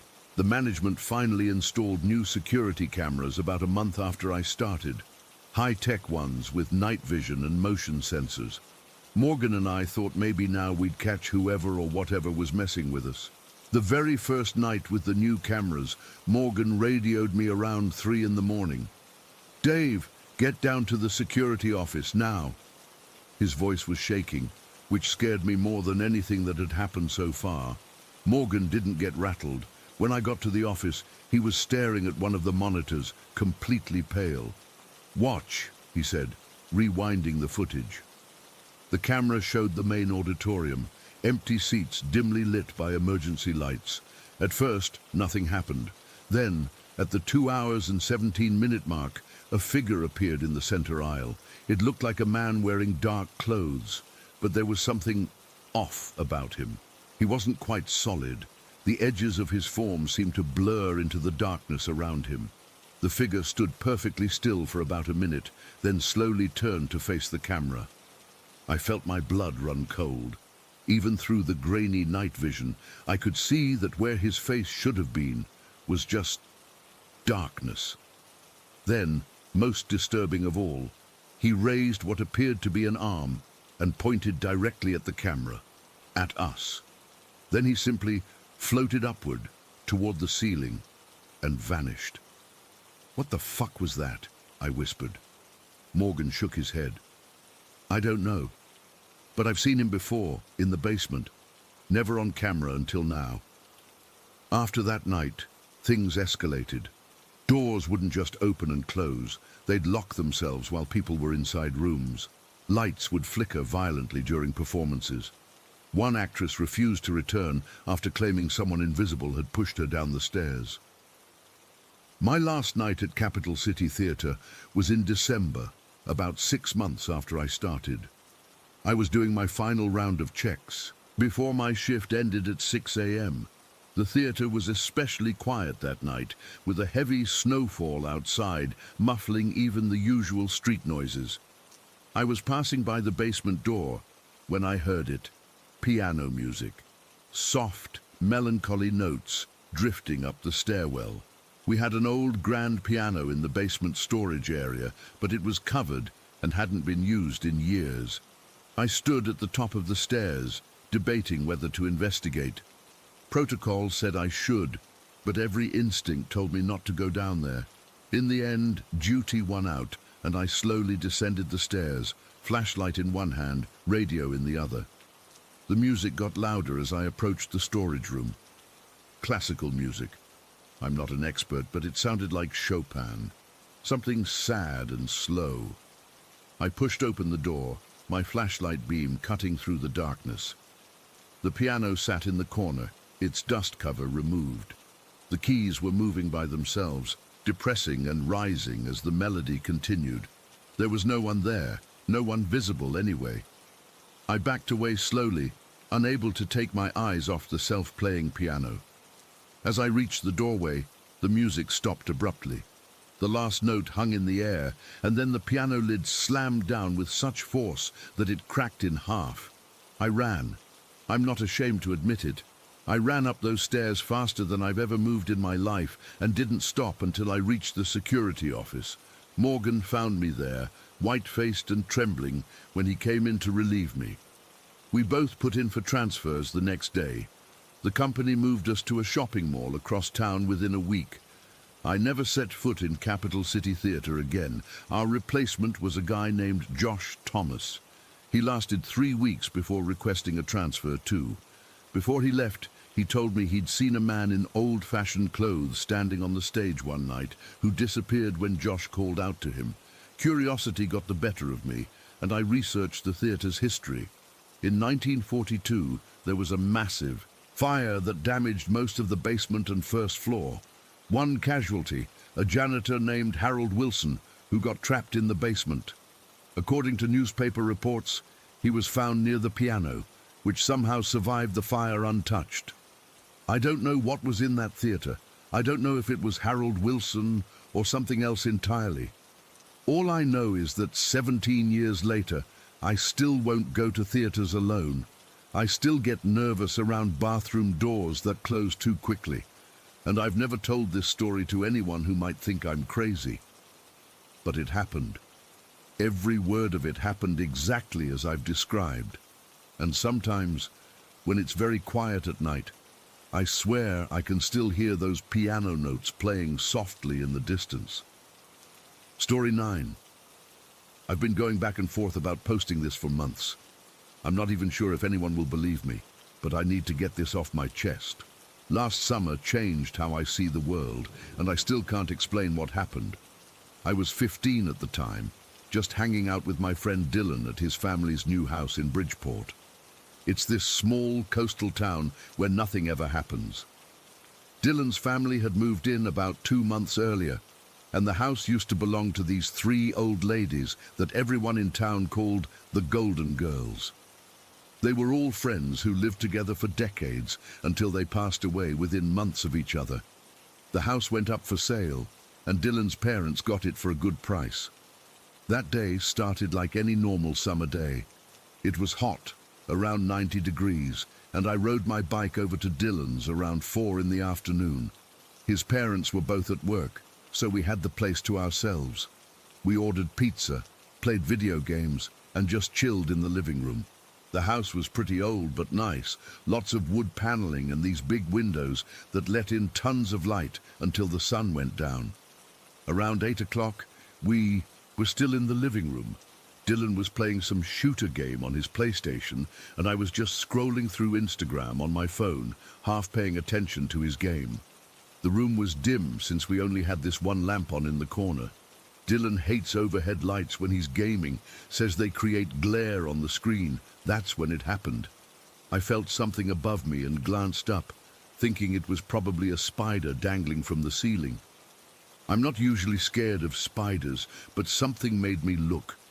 What I saw wasn't a spider. Not even close. About 2 feet above my head was this thing.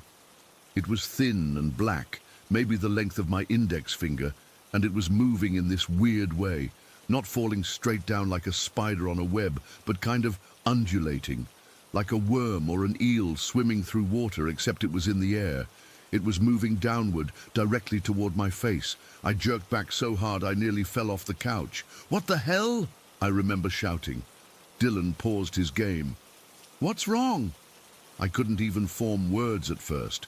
I was staring at this black thing that was now just hovering in the space where my head had been seconds before. It wasn't solid black, more like a deep, deep grey, with these subtle variations in its surface, almost translucent in some spots. "There's something," I pointed at it, my hand shaking. "Right there. Don't you see it?" Dylan looked where I was pointing and frowned. See what? That, that black thing. It's like a worm or something, but it's floating in the air. The thing changed direction while we were talking.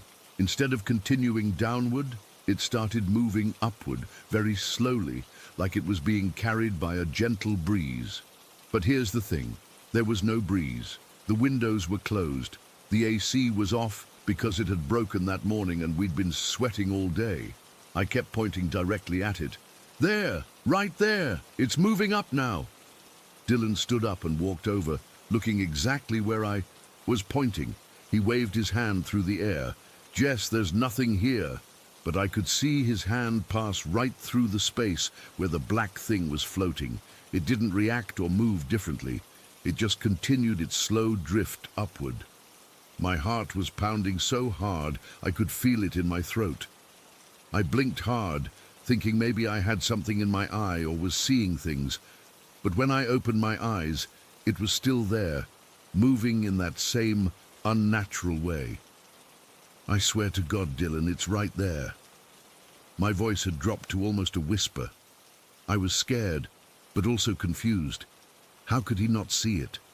It was so clearly there, this black worm thing just floating through the air in his living room. I watched as it rose higher and higher toward the ceiling. It was moving so slowly that I could track its every movement. When it reached the ceiling, the actual ceiling, not just near it, it didn't stop. It kept going, passing through the solid surface like it wasn't even there, like the ceiling was just an illusion, and this thing was showing me that physical barriers meant nothing to it. And then it was gone. I jumped up and turned on all the lights in the room. My hands were shaking so badly I could barely hit the switch. I paced back and forth under the spot where I'd last seen it, looking up, trying to find any sign of it or any explanation. Maybe there was a tiny hole in the ceiling, a crack, something to explain what I'd just seen. Nothing. The ceiling was solid, with that popcorn texture a lot of older houses have. No holes, no cracks, nothing unusual at all. Jess, you're freaking me out, Dylan said, watching me pace. What did you think you saw? I didn't think I saw anything, I snapped. I saw it. It was right there. I ran to the bathroom and checked my eyes in the mirror. They looked normal. No redness, no obvious signs that anything was wrong with them. I pulled down my lower eyelids, looking for any speck or eyelash that might have caused a weird shadow. Nothing. When I got back to the living room, Dylan was sitting on the couch looking worried. Maybe it was a floater, he suggested. You know, those little things you sometimes see moving across your vision. I've had floaters before. This wasn't that. Floaters move when your eye moves. They don't swim through the air in one direction and then change course. They don't have that kind of definition or movement, and they definitely don't pass through solid ceilings.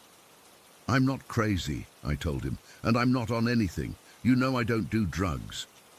He nodded. I know, but maybe you're tired. Or it could be a migraine thing. My mum gets these visual things before migraines. But I wasn't having a headache.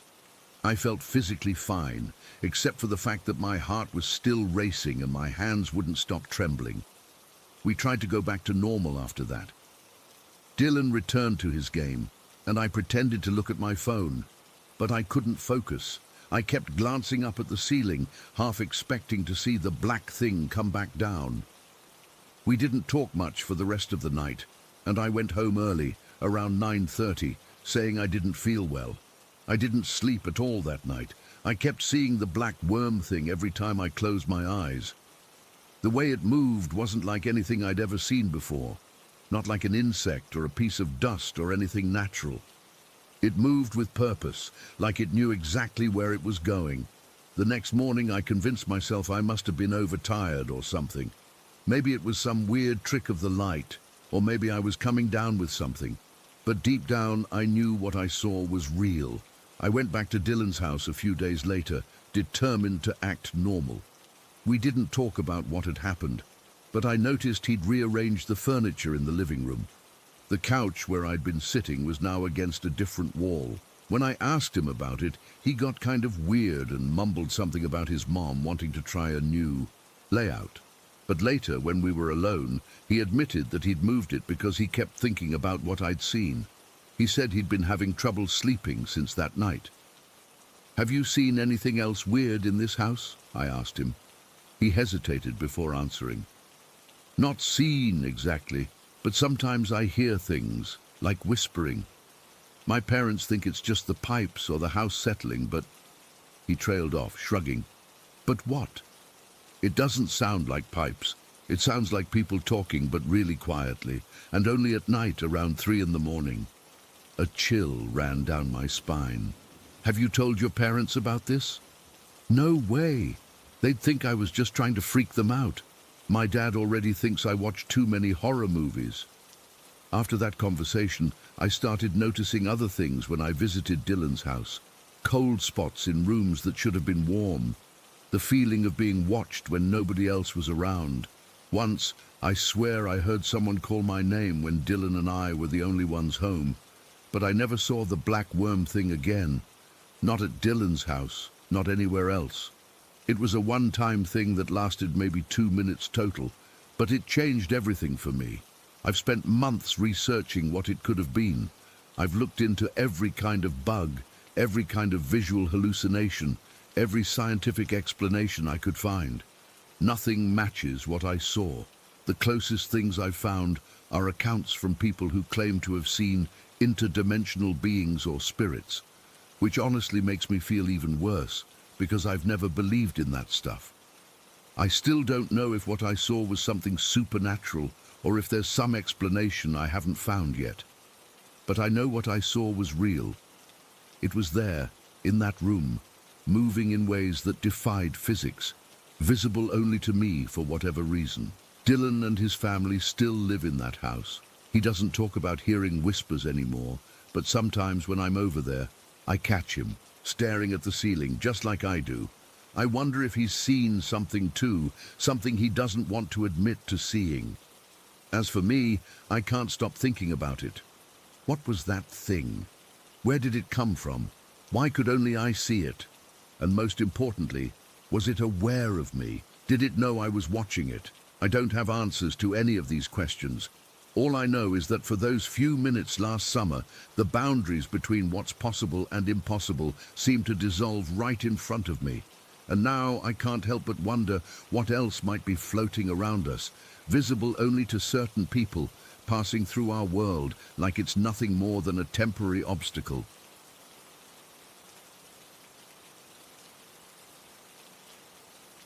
Story 10. I've never really told anyone about this. Not my therapist, not my parents, not even my closest friends. Just thinking about it makes my heart race and my palms sweat. But it's been eating at me for 15 years now, and I need to get it off my chest. I was 10 years old when it happened. Our 5th grade class was going on an excursion to Fremantle Prison for a history lesson.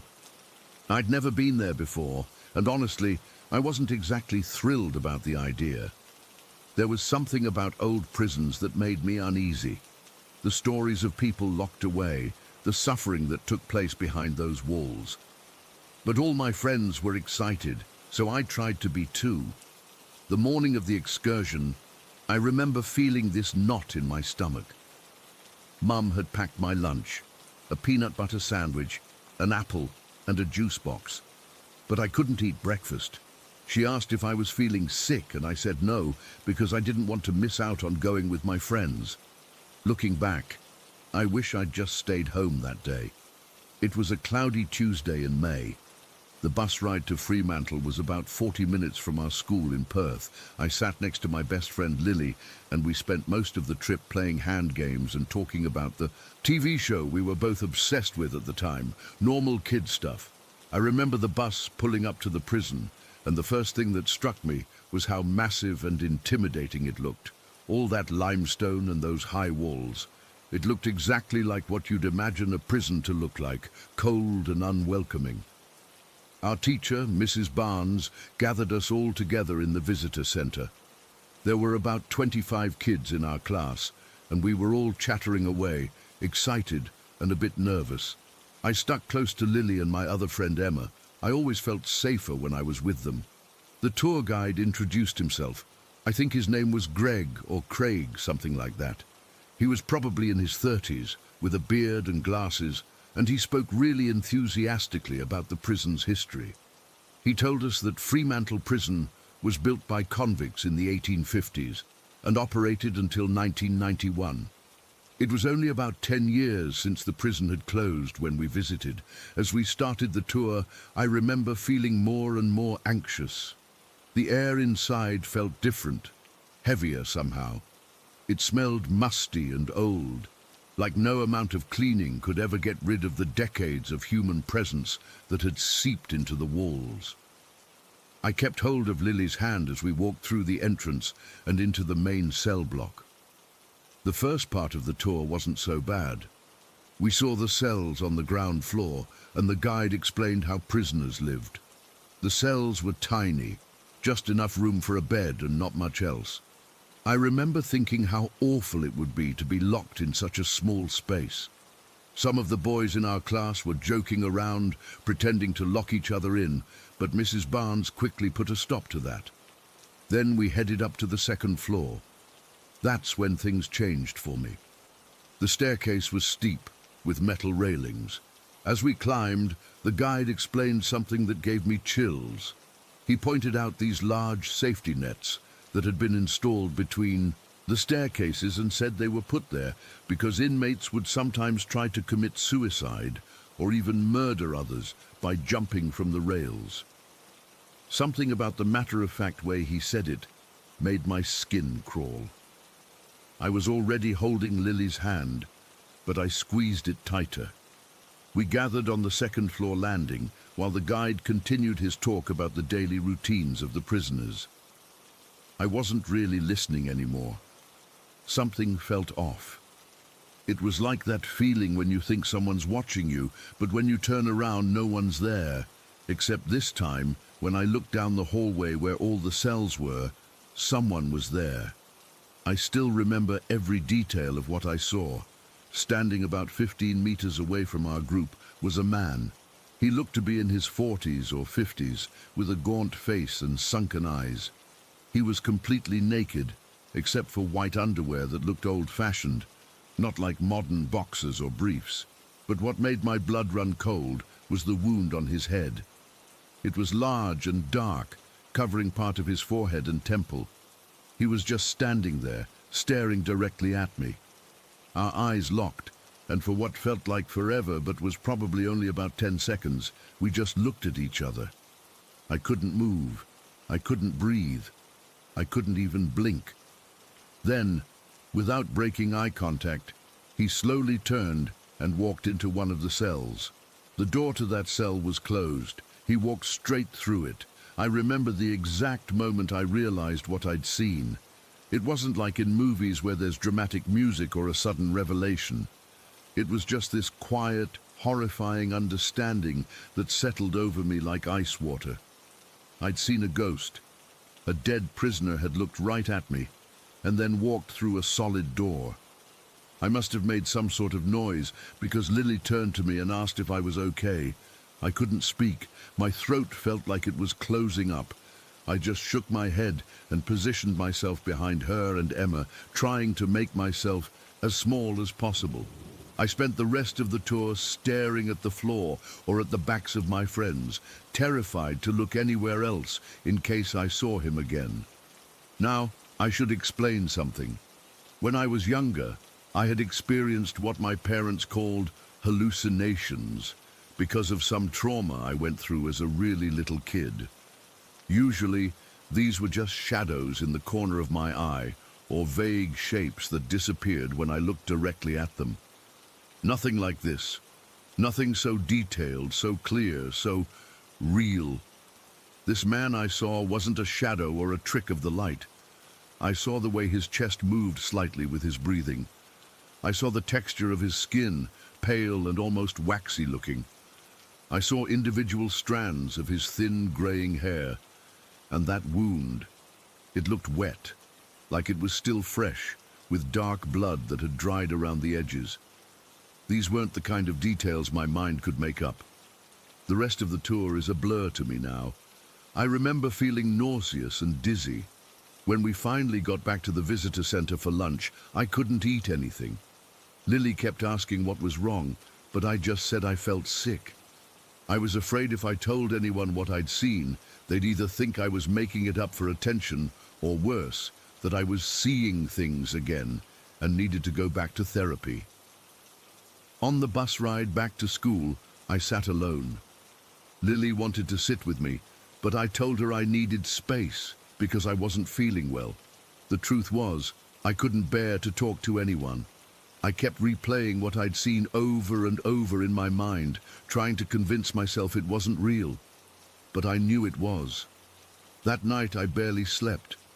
Every time I closed my eyes, I saw his face, those empty eyes staring right into mine. I kept my bedside lamp on all night, something I hadn't done in years. My mum noticed I was quiet the next morning and asked if something had happened on the excursion. I just shook my head and said I was tired. Over the next few days, I tried to forget about it. I threw myself into schoolwork and playing with friends, but the image of that man stayed with me. Sometimes when I was alone in my room, I'd feel like he was there, watching me. I'd spin around, heart pounding, but of course no one was there. I never went back to Fremantle Prison. Years later, when friends suggested going for the night tour or the Halloween special, I always made up excuses. The thought of being back in that place, especially at night, made me feel physically ill. As I got older, I did some research on Fremantle Prison. I learned that many people have reported paranormal experiences there over the years. Former guards, visitors, and even other children on tours have claimed to see apparitions of former inmates. Some of the stories described sightings similar to mine. A man in white underwear with a head wound. Apparently, in the 1960s, an inmate had committed suicide by jumping from the upper level, suffering a fatal head injury. His cell had been on that second floor, in the exact area where I saw the man. I know what people will say if I tell them this story. They'll say I was a suggestible child who had heard ghost stories and had an overactive imagination. They'll say the guides' talk about suicides triggered my previous issues with hallucinations. They'll say it was just my mind playing tricks on me, but I know what I saw. I know the difference between my childhood hallucinations and what happened that day. The man I saw was as real as you are reading this now. He looked at me. He knew I could see him. The worst part is the feeling I've carried ever since. This sense that by seeing him, I opened some kind of door. Sometimes when I'm alone in the dark, I feel like he's still watching me, like he followed me home from that prison.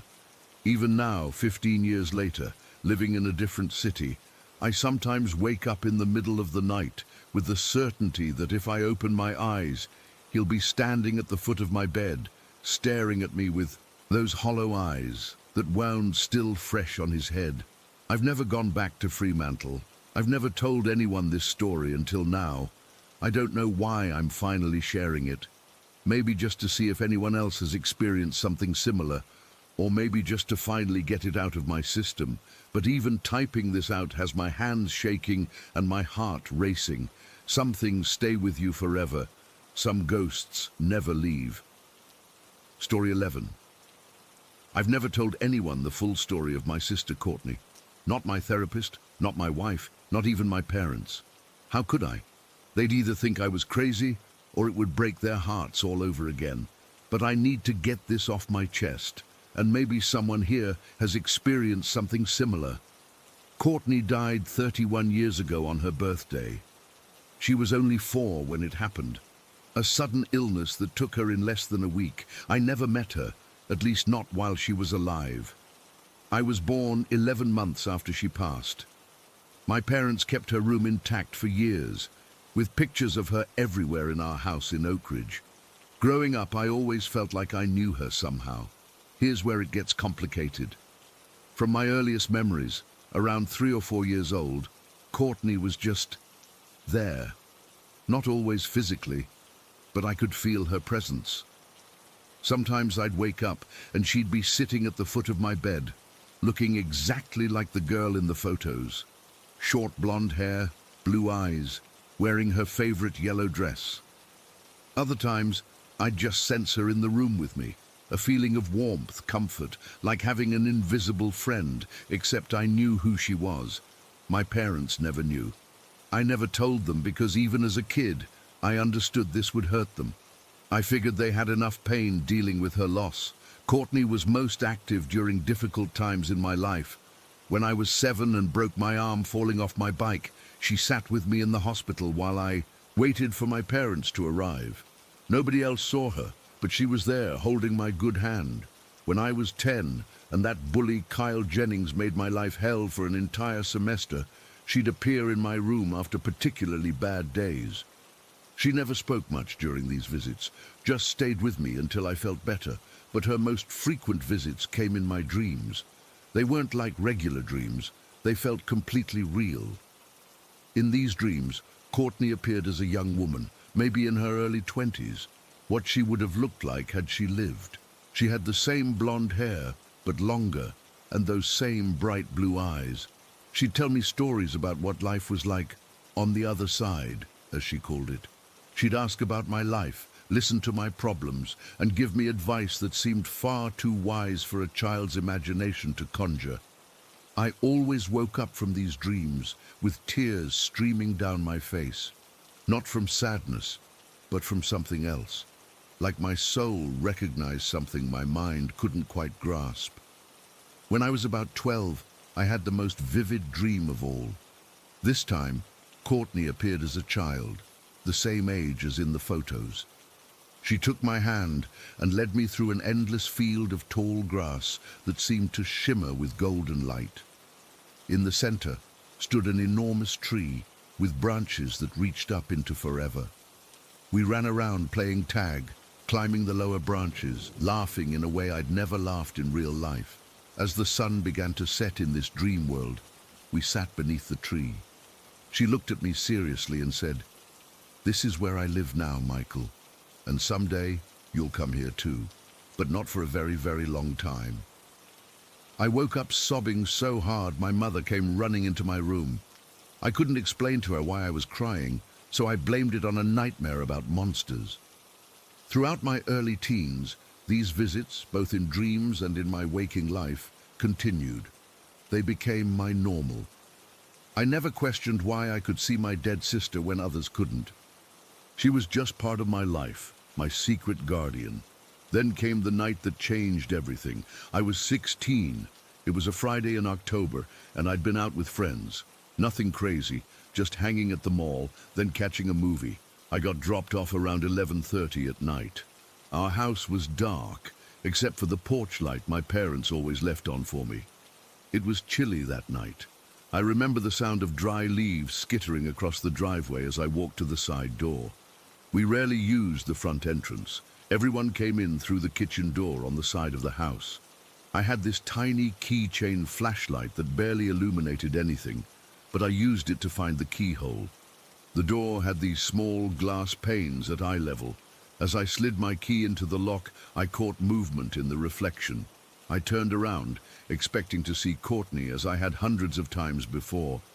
But what I saw, God, I can still see it when I close my eyes. It was Courtney, but not the Courtney I knew. Her face, it was partially decomposed. The right side still looked somewhat like her, but the left was a nightmare of exposed bone and rotting flesh. Where her left eye should have been was just an empty socket with, I swear this is true, tiny white maggots writhing inside it. Her jaw hung partially unhinged, revealing blackened teeth and a dark void behind them. Her yellow dress was stained with dirt and what looked like mold. Her blonde hair was patchy, with clumps missing to reveal the scalp beneath. And her skin, it seemed to be melting, sliding off her frame like candle wax. I couldn't move, couldn't scream. I just stood there, key in the lock, staring at this horrific version of my sister. She didn't speak, didn't move toward me, just stood about 10 feet away on our lawn, staring at me with that one remaining blue eye. I remember thinking, this isn't real. This can't be real. I blinked hard, then looked back at the reflection in the door's glass panes, hoping to see nothing there. When I turned back around to face the yard, she was gone. My legs nearly gave out. I fumbled with the lock, practically fell into the kitchen and slammed the door behind me. I slid down to the floor, heart pounding so hard I could hear it in my ears. My parents were asleep upstairs.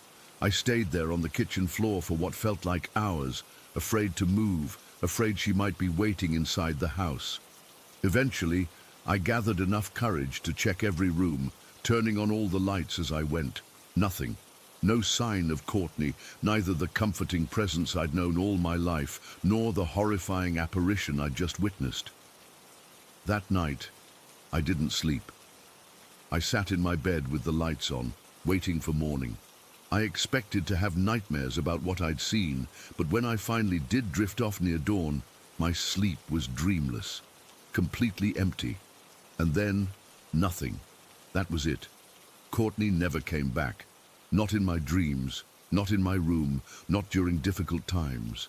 The presence I'd felt my entire life, the sister who had been my constant companion, my guardian, my friend, she was gone, completely gone. At first, I thought it was just shock from what I'd seen. Maybe I was blocking her out somehow. I tried to call to her, to invite her back. I'd lie in bed at night and whisper her name, hoping to feel that familiar warmth. Nothing. As weeks turned into months, I began to panic. I started researching ghosts, spirits, anything that might explain both her presence in my life and her sudden, complete absence. I even visited a medium once when I was in college, though I was too embarrassed to tell the full story. The medium just gave me vague platitudes about how spirits sometimes move on when their work is done. But that doesn't explain what I saw that night. Why would my sweet, protective sister appear to me as a decomposing corpse? Was it even her or something else pretending to be her? And why would she disappear completely afterward? I'm 30 years old now. It's been 14 years since I last saw or felt Courtney's presence. I still think about her almost daily. I've tried everything to bring her back. Meditation, prayer, even a Ouija board once, which terrified me so much I burned it afterward. Nothing has worked.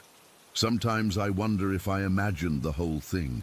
Maybe she was never there at all.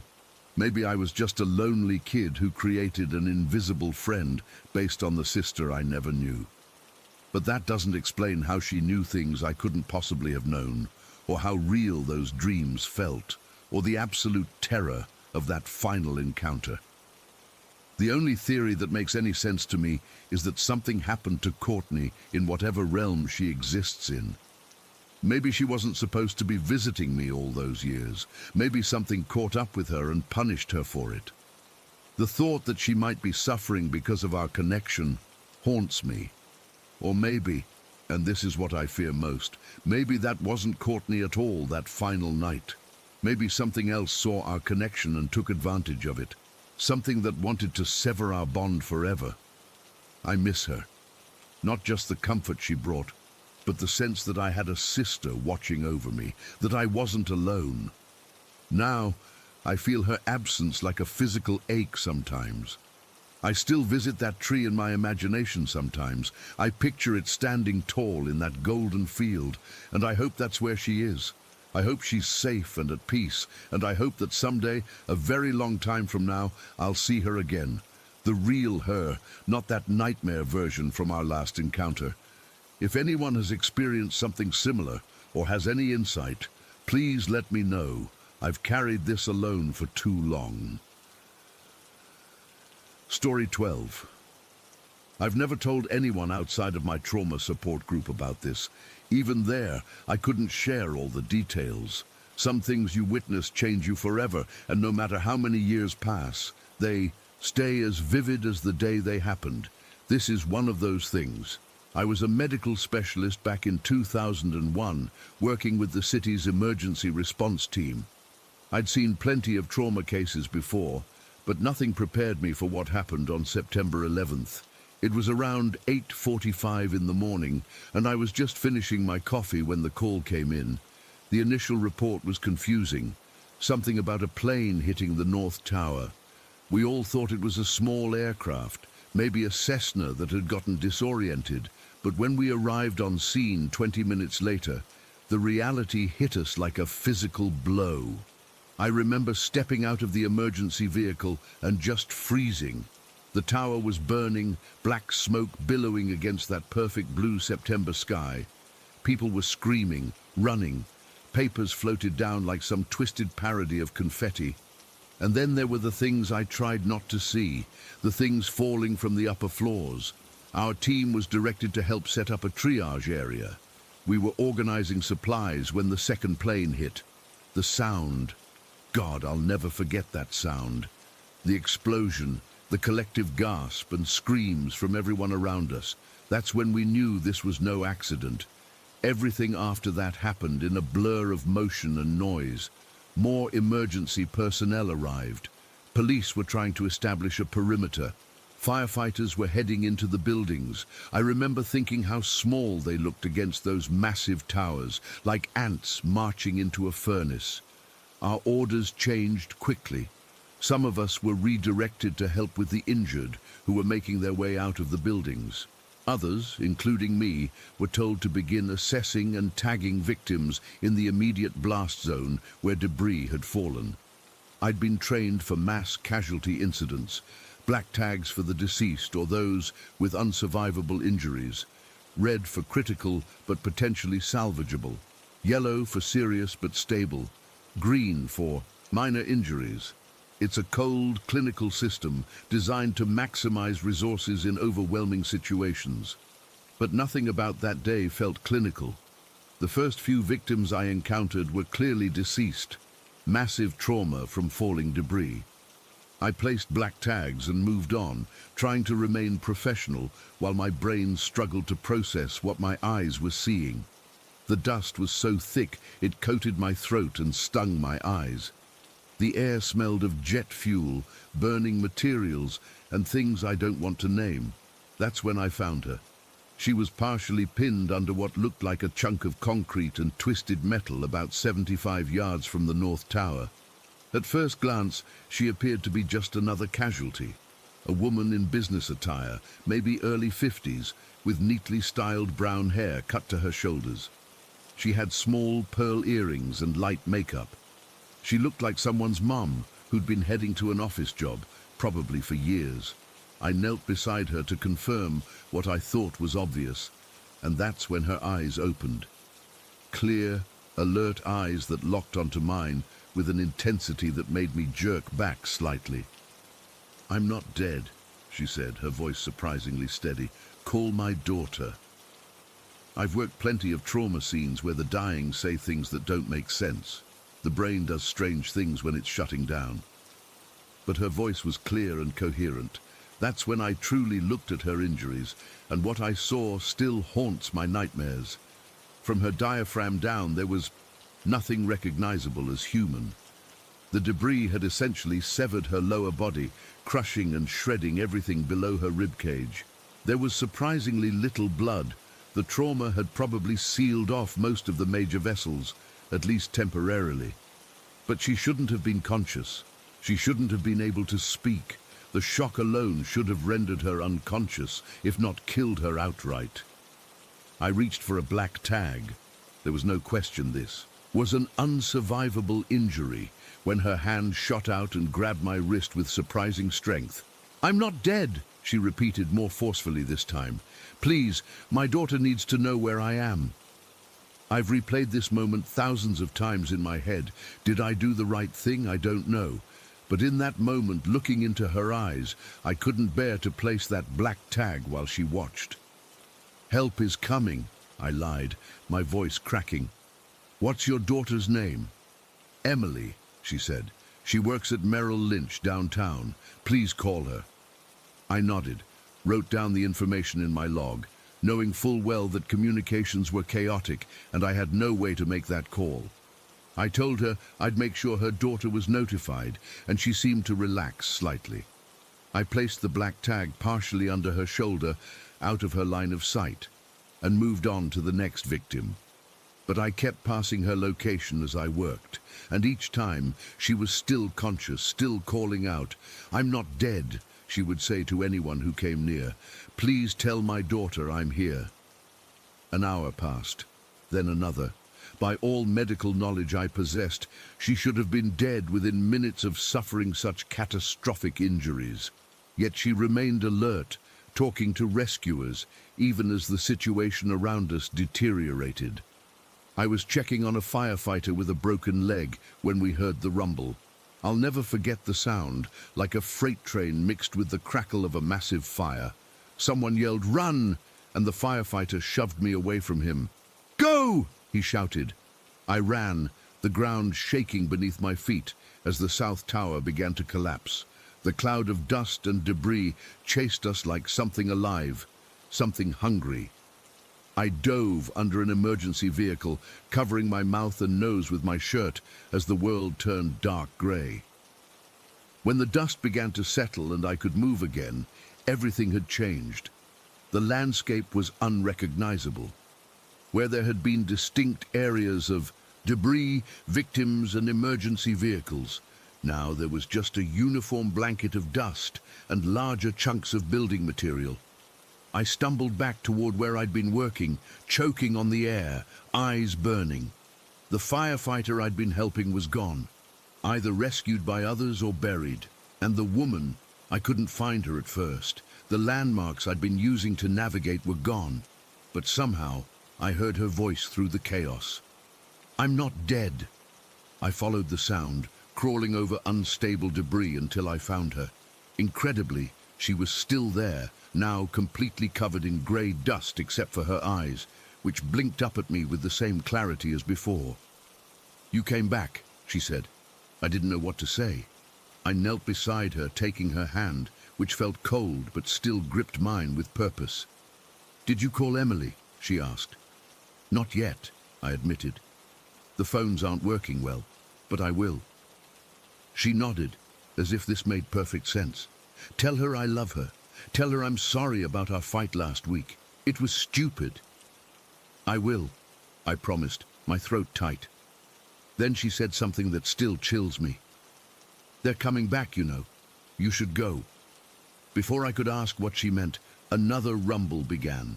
The North Tower was coming down. Someone grabbed my arm and yanked me to my feet. A fellow responder, though I couldn't tell you who. We were all grey ghosts by then. "Run!" they screamed in my face. And I did. I ran and didn't look back. The rest of that day is a series of snapshots in my mind. The eerie quiet after the towers fell completely. The thick dust that muffled sound and turned day to twilight. The shocked faces of survivors and rescuers alike. The desperate search for anyone still alive under the rubble. I never saw the woman again. I looked for her when we were able to return to that area, but there was nothing, just debris and dust. I checked my log later, wanting to at least fulfill my promise about contacting her daughter, but the page where I'd written the information was illegible, soaked through with sweat, dust, and probably tears. For months afterward, I told myself she had been a hallucination, a manifestation of my brain trying to cope with unimaginable horror. The alternative, that I had witnessed a woman remain conscious and lucid with injuries that made survival impossible, was too much to process. But 22 years later, I still hear her voice sometimes when I'm drifting off to sleep. I'm not dead. Clear, insistent, present. I've been through therapy. I've been diagnosed with PTSD. I've been told that traumatic experiences can create vivid false memories. I understand all that intellectually, but I know what I saw. I know what I heard. And sometimes, on the anniversary of that terrible day, I find myself searching news archives for mentions of a woman named Emily who worked at Merrill Lynch, who lost her mother on September 11th. I've never found her. Maybe that's for the best. I don't expect anyone to believe this account. Hell, half the time I don't believe it myself. But I needed to finally put it down in words, to externalize this thing that's been living in my head for over 2 decades. Because even now, when I close my eyes, I can see her face, covered in that grey dust, but somehow still animated, still present. I can feel her hand gripping mine with the strength of someone fully alive, not someone who should have been dead minutes ago. And I can hear her voice, as clear as if she were speaking to me today. I'm not dead. And sometimes in my darkest moments, I wonder if she ever died at all. Story 13. I still get chills thinking about what happened that night in my parents' basement.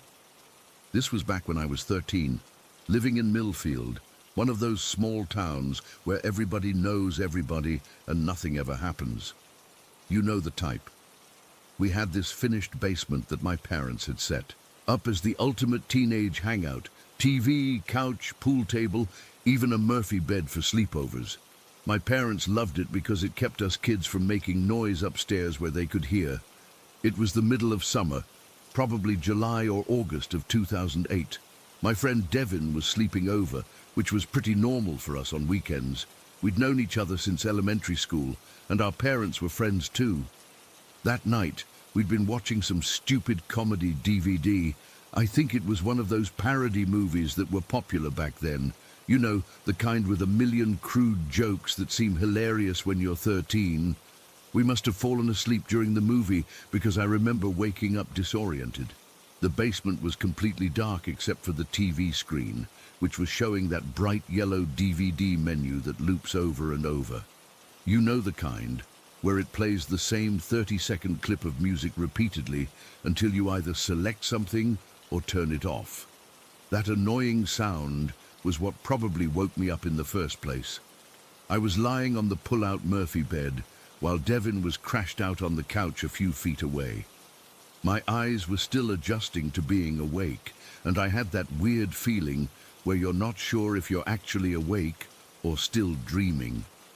The basement felt colder than usual, which was saying something because it was always freezing down there even in summer. To the left of the TV, there was this narrow closet where we kept extra blankets and pillows for when friends stayed over. The door was cracked open a bit because we'd grabbed some blankets earlier and hadn't fully closed it. I remember staring at that door for some reason, feeling uneasy, but not knowing why. That's when I noticed it.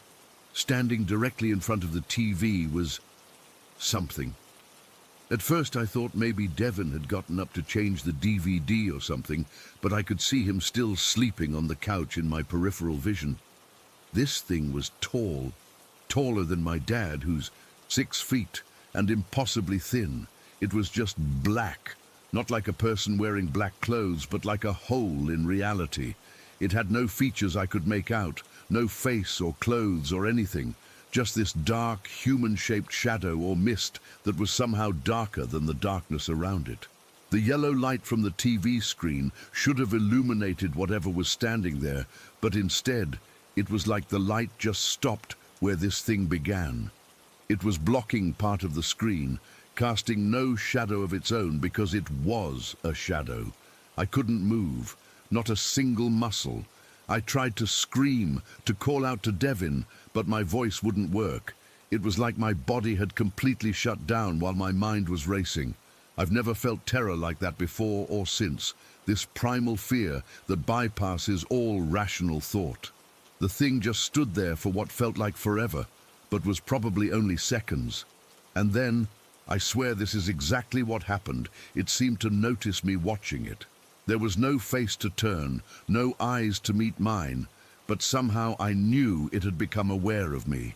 I felt it like a physical sensation, like when you can tell someone is staring at you from across a room. Then it moved, not like a person walks, but more like it drifted, almost like smoke, but with purpose. It glided toward that partially open closet door, and I watched as it passed through the opening.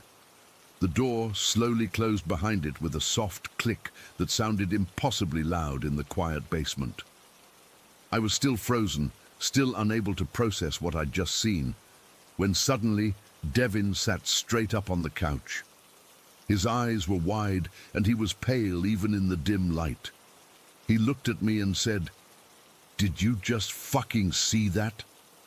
His voice was shaking. That broke whatever spell had been holding me in place.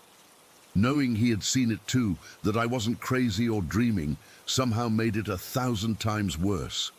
We both scrambled off our beds at the exact same moment and sprinted for the stairs. I've never run so fast in my life. I remember taking the stairs 3 at a time, nearly falling twice, my heart pounding so hard I thought it might explode. We ended up in my bedroom 2 floors up, with the door locked and the lights on. Neither of us would go back down to the basement that night. We didn't even talk much about what we'd seen, just confirmed that yes, we both saw a shadow figure, and yes, it went into the closet. We stayed awake until morning, jumping at every creak and groan of the house. When we told my parents at breakfast, they just laughed it off. My dad said we'd watched too many horror movies and our imaginations were running wild. My mum was a bit more sympathetic, but still didn't believe us. She said old houses make weird shadows, especially at night. But here's the thing that still freaks me out to this day. Later that week, I got the courage to mention what happened to my older sister, who was home from college for the summer. I expected her to make fun of me like my parents had. Instead, she just shrugged and said, "Weird shit only happens down in the basement." When I pressed her, she admitted that she'd seen strange things down there over the years too. Shadows moving when they shouldn't, items being moved, the feeling of being watched. My younger brother, who was only 9 at the time, overheard us talking and chimed in that he hated going to the basement alone because the shadow man watched him from the closet. He said it so casually, like it was just a normal thing everyone knew about. My sister and I stared at him, and he just went back to playing his video game like he hadn't dropped this bombshell. None of us had ever discussed these experiences with each other before. We'd all just silently accepted that there was something wrong with our basement and dealt with it in our own ways. After that night, I refused to sleep in the basement again. If friends came over, we'd hang out upstairs in the living room or in my bedroom. My parents thought I was being ridiculous, but they didn't push it. I think they were just happy I wasn't asking to have sleepovers in their space anymore. The few times I had to go down there alone, to grab something from storage or whatever, I'd race down and back up as quickly as possible, always feeling like someone was standing just behind me, watching. I never saw the shadow figure clearly again, but sometimes from the corner of my eye, I'd catch what looked like movement near that closet. I'd always tell myself it was just my imagination, but deep down, I knew better. We moved out of that house when I was 16, after my dad got a job in another state. I remember feeling nothing but relief when we left, though I never told my parents why. As far as I know, they never experienced anything unusual in that basement. I've tried researching shadow people over the years, and there are so many similar accounts out there that it's hard to dismiss them all. Some people say they're interdimensional beings, others claim they're manifestations of negative energy or even demons. I don't know what to believe, honestly. What freaks me out most is thinking about the family that moved in after us. They had young kids. Sometimes I wonder if they've seen it too, if that thing is still standing in front of the TV late at night, watching. I've thought about trying to find them, to warn them somehow. But what would I even say? Hey, just so you know, there's a shadow monster living in your closet. They'd think I was insane. All I know for sure is that what Devon and I saw that night was real. It wasn't a trick of light or an overactive imagination. It was there, it was aware, and for some reason, it wanted us to know it was there. I've never felt such pure, instinctual fear as I did in that moment when it turned its attention toward me. It's been 15 years, and I still sleep with a nightlight sometimes. I still can't stand to be in a dark room with a closet door that's slightly ajar. And to this day, I can't watch DVD menus with their looping sounds and bright colors without breaking into a cold sweat, remembering how that yellow light illuminated everything in the room except for that one tall, thin shadow that shouldn't have been there. Story 14. I still can't talk about Macedonia Road without my hands shaking. Even though it's been over 15 years, the memories come flooding back like it happened yesterday. I've never shared this online before, but after reading similar experiences here, I figured maybe someone might understand or have explanations for what happened to me and my brother. I was 11 when we moved into that house. My parents thought it was perfect, affordable, spacious, rural setting with woods in the back. The house itself was older, probably built in the 30s, with wooden floors that creaked and walls that seemed too thin during winter storms.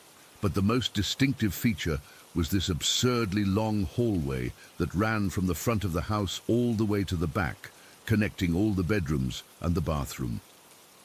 At the very end of this hallway hung this massive, ornate mirror with a wooden frame that looked ancient. The night terrors started about 2 weeks after we moved in. I'd always been an easy sleeper before Macedonia Road, but suddenly I was waking up screaming, convinced someone was standing at the foot of my bed. My parents blamed it on the stress of moving and starting at a new school, but I knew it was something else. These weren't just dreams. They felt like visitations. I'd wake up with this overwhelming sense that I wasn't alone, that something was pushing down on my chest. Sometimes I'd hear whispers, too faint to make out words, but definitely voices. My brother Kyle, who was 13, made fun of me at first. He called me a baby and said I was imagining things. That changed pretty quickly. What my parents never told us, what I only found out years later from my aunt, was that our backyard basically bordered an old family cemetery hidden in the woods. Apparently, my mom knew about it, but didn't want to feed my imagination by mentioning it, as if I needed help being terrified in that house. The shower incident happened about 3 months after we moved in. It was a Saturday afternoon, and I was home alone with my mom while Kyle was at baseball practice and Dad was working. I decided to take a shower before dinner. Our bathroom was halfway down that long hallway, across from my bedroom. I remember locking the door out of habit, even though it was just Mom and me in the house. I was shampooing my hair when it happened. The bathroom had gotten really steamy. It was fall, and Mom had the heat cranked up. Through the translucent shower curtain, I saw a shadow pass by, which wasn't unusual since Mom sometimes came in to grab something from the medicine cabinet. But then I saw it. A hand, definitely an adult-sized hand, slowly scraped across the shower curtain from outside. Not just passed by, but deliberately dragged fingers across the plastic, making this faint scratching sound. I froze. The hand was too large to be my mom's, and it moved so deliberately. There was something wrong about the way it moved, too rigid and mechanical. "Mom?" I called out, my voice cracking. No answer. The hand stayed there for what felt like forever, but was probably just a few seconds, then slowly pulled away. I stood there paralyzed, soap still in my hair, water running down my face, afraid to move or even breathe too loudly. Finally, I worked up the courage to peek out. I yanked the curtain back quickly, expecting to see someone, but the bathroom was empty. The door was still closed and locked from the inside. The mirror above the sink was completely fogged up, and there were no wet footprints on the floor, nothing to suggest anyone had come in or out. The bathroom was still filled with steam, which meant the door hadn't been opened recently. I didn't even bother turning off the water. I grabbed my towel, wrapped it around me, and ran straight to my room, locking the door behind me. I changed into clothes with shaking hands and called for my mom, who was downstairs in the kitchen. She swore she hadn't been upstairs since before I got in the shower. I tried to convince myself I'd imagined it, but I knew what I'd seen. That hand wasn't a trick of the light or steam patterns. It had intention behind it. Kyle had his experience about 2 weeks later. It was a school night, around 11:30. Our parents had fallen asleep watching TV in the living room downstairs, which they did pretty often. Kyle and I were both in our rooms, mine at the beginning of the hallway, his at the far end, right before that creepy mirror. I was almost asleep when I heard Kyle's door open and his footsteps hurrying down the hall. He burst into my room without knocking, white as a sheet. "Did you just knock on my door?" he demanded, his voice shaking. I sat up, confused. "No, I've been in bed."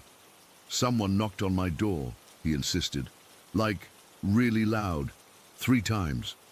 Mom or Dad, probably, I suggested, though even as I said it, I knew it didn't make sense. Our parents would have called out his name. No, Kyle said, sitting on the edge of my bed. I heard footsteps coming down the hall first. Heavy footsteps. They stopped right outside my door, then the knocking started. When I opened it, nobody was there. The way our house was laid out, there was nowhere to hide in that hallway. No closets, no alcoves, nothing. If someone had knocked and then tried to run, Kyle would have seen them. The only other place they could have gone was into the bathroom or my room, and I'd been awake enough to hear if my door had opened.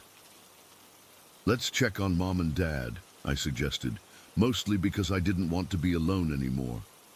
We crept downstairs and found both our parents passed out on the couch, Dad snoring loudly with the TV still on. There was no way either of them had been upstairs knocking on Kyle's door. After that night, Kyle stopped teasing me about being scared. We started sleeping with our lights on, keeping our doors locked, and avoiding that hallway at night whenever possible. But the worst part of the house, the part that terrified me the most, was that mirror at the end of the hall. About a month before Kyle's knocking incident, I'd seen something in it that I couldn't explain. I was walking to the bathroom one morning before school, and as I passed by the mirror, I glanced at my reflection out of habit. Standing behind me in the reflection was a woman. She wasn't close. She appeared to be standing at the other end of the hallway, but she was definitely there. Dark hair, pale face, wearing what looked like a long, dark dress or nightgown. I spun around immediately, heart pounding, but the hallway behind me was empty. When I slowly turned back to the mirror, she was gone from there too. After Kyle's experience, we both became convinced the house was haunted. We tried telling our parents, but they brushed it off as overactive imaginations or attempts to get attention. Dad joked that the house was too new to have ghosts, completely ignoring the fact that new meant 1930s. But things kept happening. Objects would disappear and reappear in different places. We'd hear footsteps in the hallway when everyone was accounted for. The electricity would fluctuate for no reason, lights dimming or brightening on their own. Once, all the framed photos in the hallway were turned to face the wall overnight. The woman in the mirror appeared twice more that year. Once to me, when I got up for water in the middle of the night and made the mistake of looking in the mirror as I passed. This time, she was closer and I could see her eyes, dark, sunken and fixed directly on me. The second time, Kyle saw her while he was brushing his teeth in the bathroom. He said he glanced up into the bathroom mirror and saw her reflection standing in the hallway behind him. When he turned around, nobody was there. The most terrifying night came about 7 months after we moved in. I woke up around 3 in the morning to the sound of someone crying. It sounded like a woman, the sobs coming from somewhere down the hallway. My first thought was that it was Mom, that something had happened, so I got out of bed. I opened my door just a crack and peered out. The hallway was dark except for the nightlight we kept plugged in near the bathroom. The crying was clearer now, coming from the direction of the mirror. I was about to close my door and hide under the covers when Kyle's door opened. He stepped out, looking toward the sound. "Do you hear that?" I whispered. He nodded, his face barely visible in the dim light. "Is that Mom?" "I don't think so," I said. We stood frozen, listening as the crying continued. It had a strange quality to it, echoing slightly, as if coming from somewhere more distant than just the end of our hallway.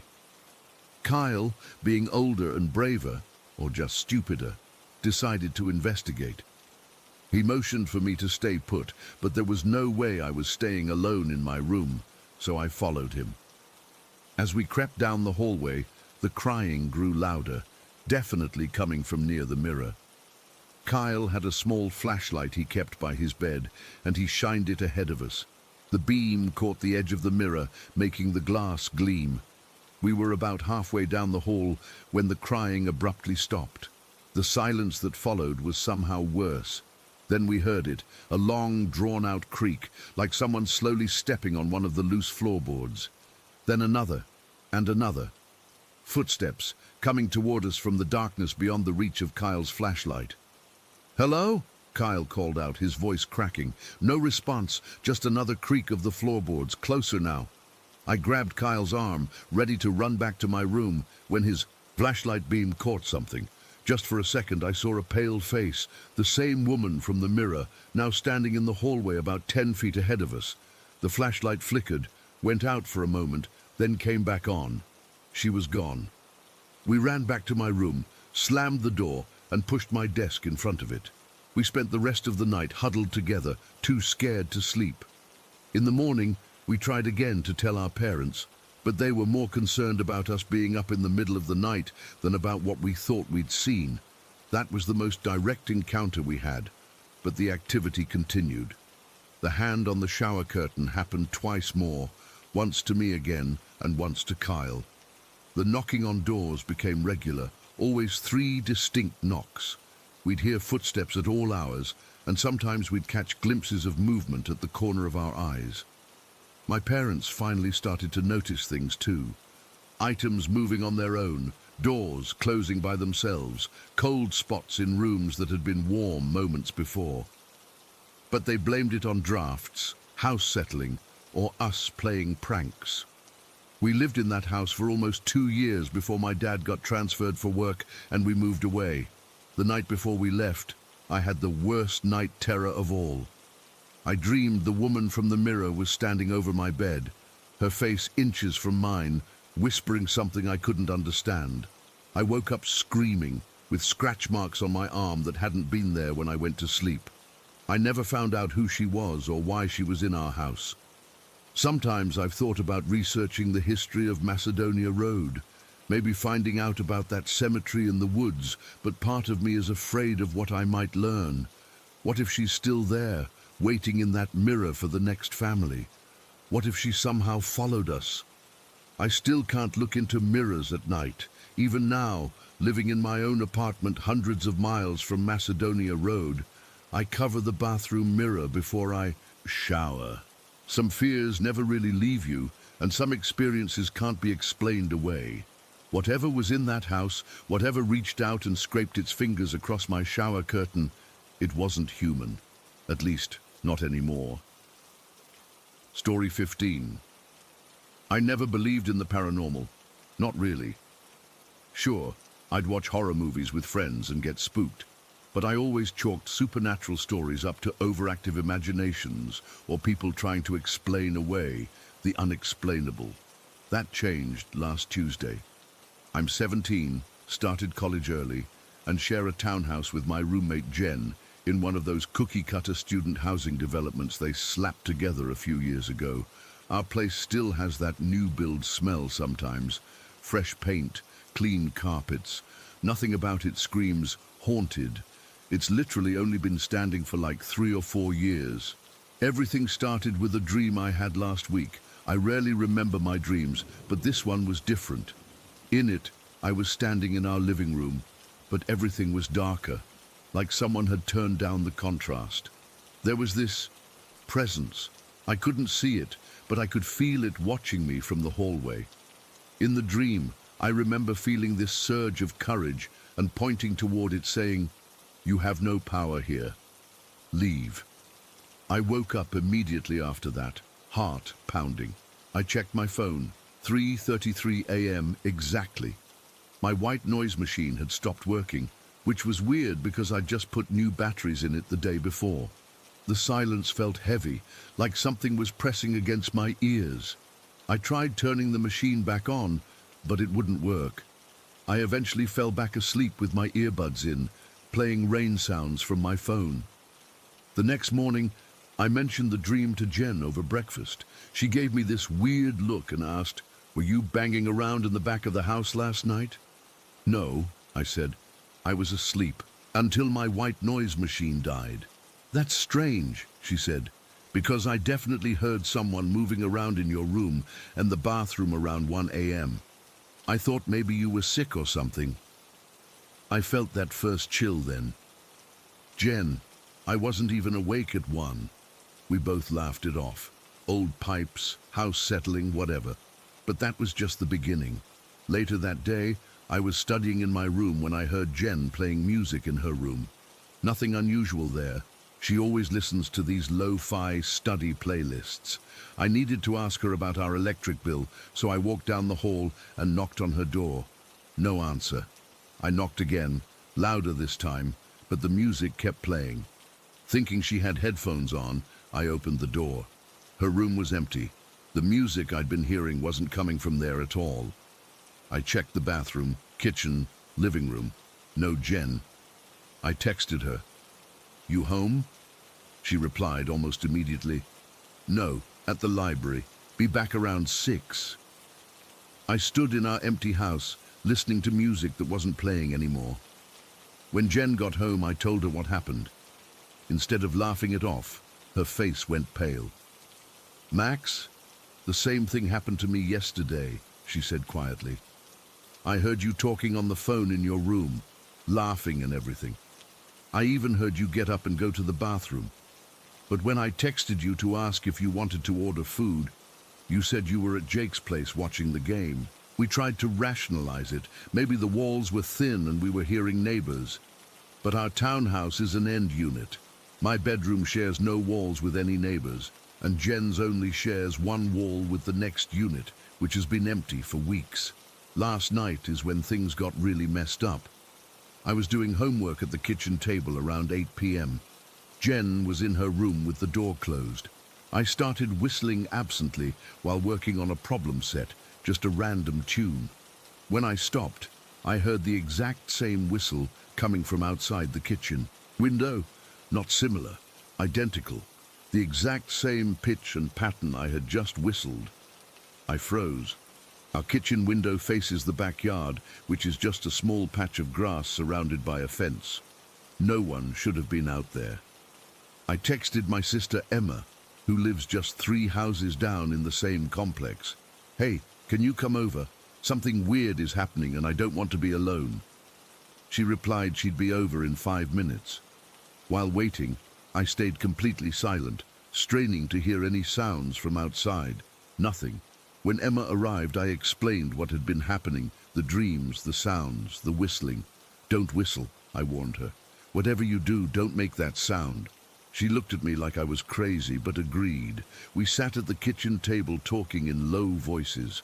I was in the middle of explaining about the white noise machine when a clear, distinct whistle cut through the air. It came from right outside the window again. Emma's eyes widened.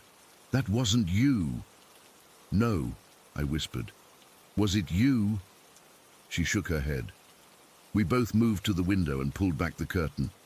The backyard was completely empty, illuminated only by our porch light and the half moon above. No movement, no shadows, nothing that could explain what we'd heard. Emma stayed for another hour, but nothing else happened while she was there. After she left, I locked all the doors and windows and checked them twice. I texted Jen, who was at a study group, letting her know what happened. She called me immediately. "Max, are you at home right now?" Her voice sounded tight with fear. "Yeah, I'm in the living room." "Why?" "Because I've been hearing you in the house for the last 20 minutes. I thought you were trying to get my attention." "What do you mean?" "I keep hearing you yelling yoo-hoo from your bedroom like you're trying to call me, and there's been talking like you're on the phone or something." My mouth went dry. "Jen, I haven't made a sound. I've been sitting here, texting Emma about the whistle thing." There was a long pause. "I'm coming home now. Stay on the phone with me." While waiting for Jen, I sat in the living room with all the lights on. I could feel it, whatever it was, watching me. The air felt different, heavier somehow, like right before a thunderstorm. When Jen got home, we sat down and tried to make sense of what was happening. We're both Christians, and Jen's dad is actually a pastor back in her hometown. She called him and put him on speaker. "It sounds like a mimic," he said after we explained everything. "There are entities that can imitate voices and sounds. In scripture, There are accounts of deceptive spirits that can mislead people. How do we make it stop? I asked. Prayer is powerful, he said. Declare your home protected by the blood of Christ. Be specific in commanding any negative presence to leave. We thanked him and hung up. Jen looked at me. Should we do it now?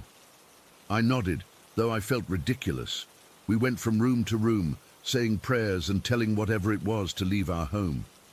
I felt a little better afterward, like we'd taken some control back.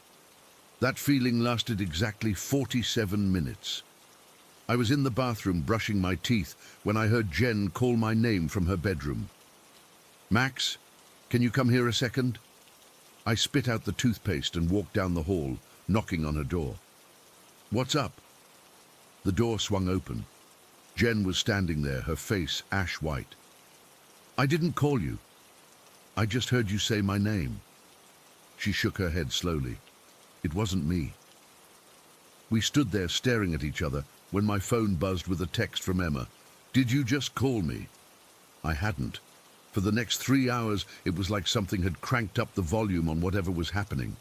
We heard footsteps in empty rooms, my name being called in Jen's voice, her name in mine, whistling, humming, tapping on walls. It was like it was angry we had tried to make it leave. We wanted to cleanse the house with sage or something, but our building has super-sensitive fire alarms that go off if you so much as burn toast. We can't risk setting those off at night and evacuating the whole building. Around 1 in the morning, things finally quieted down. Jen was too scared to sleep alone, so we camped out in the living room with the TV on low. I must have dozed off eventually because I woke up suddenly at, you guessed it, 3:33 a.m. The TV was off. The room was dark, except for the glow of my phone screen, and someone was whistling my tune from the kitchen. I looked over at Jen, fast asleep on the other end of the couch. The whistling stopped, then started again, closer now. I know what you are, I whispered, remembering my dream. You have no power here. The whistling stopped mid-note. For a moment there was complete silence. Then I heard it, a perfect imitation of my own voice, whispering back, but I'm already here. I haven't slept properly since. Whatever this thing is, it's getting stronger, bolder. It's not just mimicking anymore. It's responding, communicating.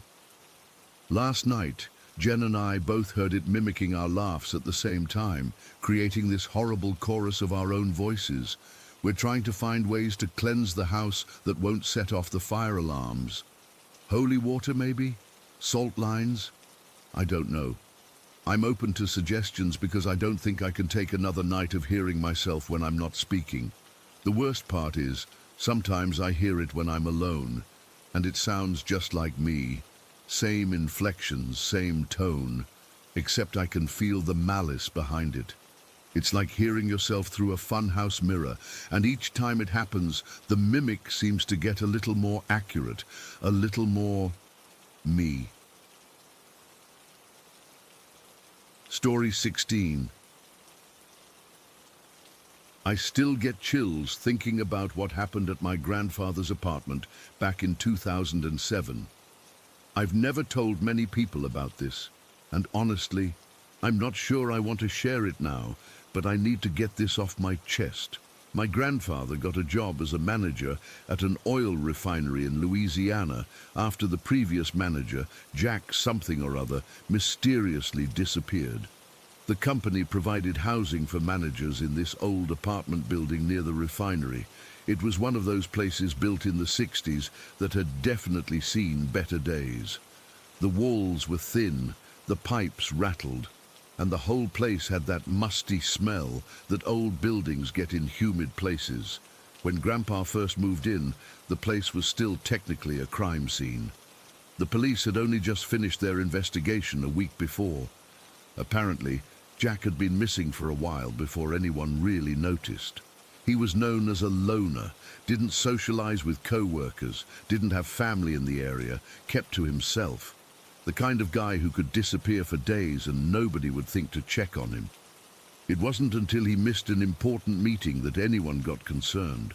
They sent someone to his apartment, and though nothing seemed out of place at first, there was this faint smell.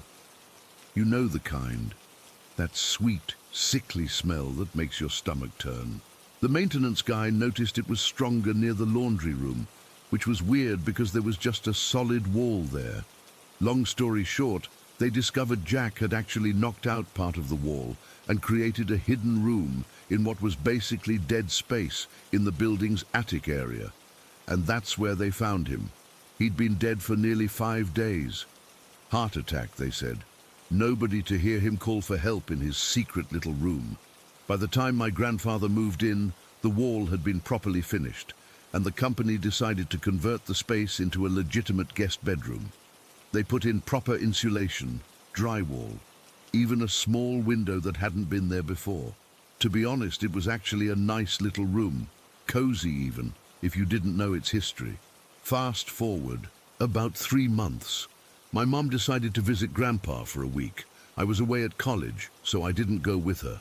The apartment only had one proper bedroom, which my grandfather used, and this new guest room.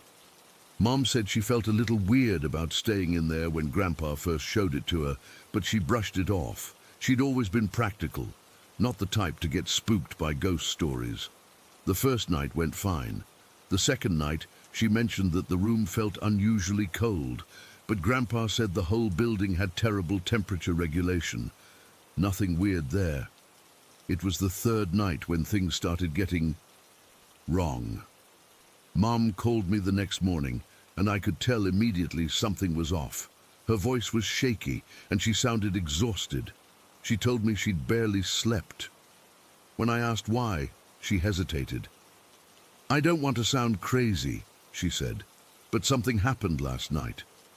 She explained that before going to bed, she'd asked Grandpa to leave her bedroom door open since the bathroom was down the hall, and she didn't want to fumble with the doorknob in the dark if she needed to get up. Grandpa agreed, and she went to sleep with the door wide open, hall light on. Around 3 in the morning, she woke up suddenly. She said it wasn't a noise that woke her. It was more like a feeling, like someone was watching her. When she opened her eyes, she realized the door was closed, not just closed, but shut tight. At first, she thought maybe Grandpa had closed it, forgetting their agreement. She got up to open it, but as she approached, the doorknob started to jiggle, not violently but deliberately, like someone was trying to open it from the other side, but very slowly. She froze, standing there in the darkness. "Hello?" she called out, thinking it must be Grandpa. No answer. The doorknob stopped moving. After a minute of standing there, heart racing, she finally worked up the courage to open the door. She yanked it open quickly, expecting to see someone there. The hallway was empty, completely empty, and dark. The hall light that had been left on was now off. She called out for my grandfather, but his bedroom door was closed, and she didn't want to wake him if this was all just her imagination. She checked the entire apartment, living room, kitchen, bathroom. Nobody. Both the front and back doors were locked from the inside, windows closed. Mom said she couldn't bring herself to go back into that room. She grabbed her blanket and pillow and spent the rest of the night on the couch. She didn't sleep a wink. The next morning, she casually asked Grandpa if he'd gotten up during the night. He hadn't. He'd taken a sleeping pill and was out cold until morning. When she mentioned the door being closed and the hallway light being off, he just shrugged and suggested maybe she'd closed the door herself without remembering, and the bulb in the hall had burned out. She wasn't convinced, but what other explanation was there? That night, she reluctantly went back to the room. She didn't tell me why she didn't just stay on the couch again. I think she didn't want to seem irrational, or maybe she was trying to prove to herself that it had all been her imagination. This time was worse, much worse. Mom fell asleep eventually, but woke up around the same time, 3 in the morning. Again, not because of any sound, but because of that same feeling of being watched. This time, the door was still open, the hall light still on. But something felt wrong. She said she was lying on her back, and she had this overwhelming urge to look up. When she did, she screamed. There was a man's face staring down at her from the ceiling, not like a ghost or anything transparent, like an actual man was somehow embedded in the ceiling looking down. She said his eyes were bulging, his face contorted in what looked like pain. He was wearing what looked like a flannel shirt, and she could just make out the straps of overalls. Mom said she'd never moved so fast in her life. She bolted from the room and spent the rest of her visit sleeping on the couch, refusing to go back into that room, even to get her things. Grandpa had to do that for her. Here's where it gets really freaky. The next day, Mom was still pretty shaken up. Grandpa suggested they go to the refinery, thinking it might distract her. While there, she started describing what she'd seen to one of the long-time employees, just making conversation, trying to rationalize it as a vivid nightmare. The employee's face went white. He asked her to describe the man again, the flannel shirt, the overalls, and Mom added another detail she remembered. The man had been wearing very specific work boots, the kind with a distinctive yellow stitching pattern. "That's Jack," the employee said. "That's exactly what he wore every day. Flannel shirt, overalls, and those damn boots he was so proud of." Mom had never met Jack, never seen a photo of him. The company had removed all his personal items from the apartment before Grandpa moved in. There was no way she could have known what he looked like. I visited about a month later during spring break. Grandpa showed me the room, and though nothing happened while I was there, I can tell you that room never felt right. It was always cold, no matter how high he turned up the heat. And there was a smell, not strong, not the smell of death or anything so dramatic, but just wrong. Like the air was stale, even with the window open. Grandpa only lived there another year before retiring and moving to Florida. He never admitted to experiencing anything himself, but I noticed he started using that room for storage instead of guests after Mum's visit. When I asked him about it once, he just shrugged and said, "Some spaces aren't meant for living." I've tried to come up with logical explanations for what my mom experienced. Maybe she'd overheard someone describing Jack without realizing it. Maybe the door really did close on its own due to an air draft. Maybe it was all just a series of coincidences and an overactive imagination triggered by knowing the room's history. But I don't really believe any of that. I think Jack is still in that room, the secret space he created, where he died alone with no one to help him. Maybe he's angry that his private sanctuary is now exposed, or maybe he's just confused, not understanding that he's dead, wondering why strangers keep coming into his space. I don't know if whoever lives there now has experienced anything. I'm not sure I want to know. But I do know that I would never spend a night in that room, no matter how much someone paid me. Some places carry echoes of the past that never quite fade away, and that little hidden room in my grandfather's old apartment is definitely one of them. Story 17. I've been debating whether to post this for months now. It sounds so stupid when I say it out loud, but I'm genuinely scared and don't know where else to turn. None of my friends believe me, and my dad pretends not to, though I can see the fear in his eyes too. It started about 6 months after Mom died.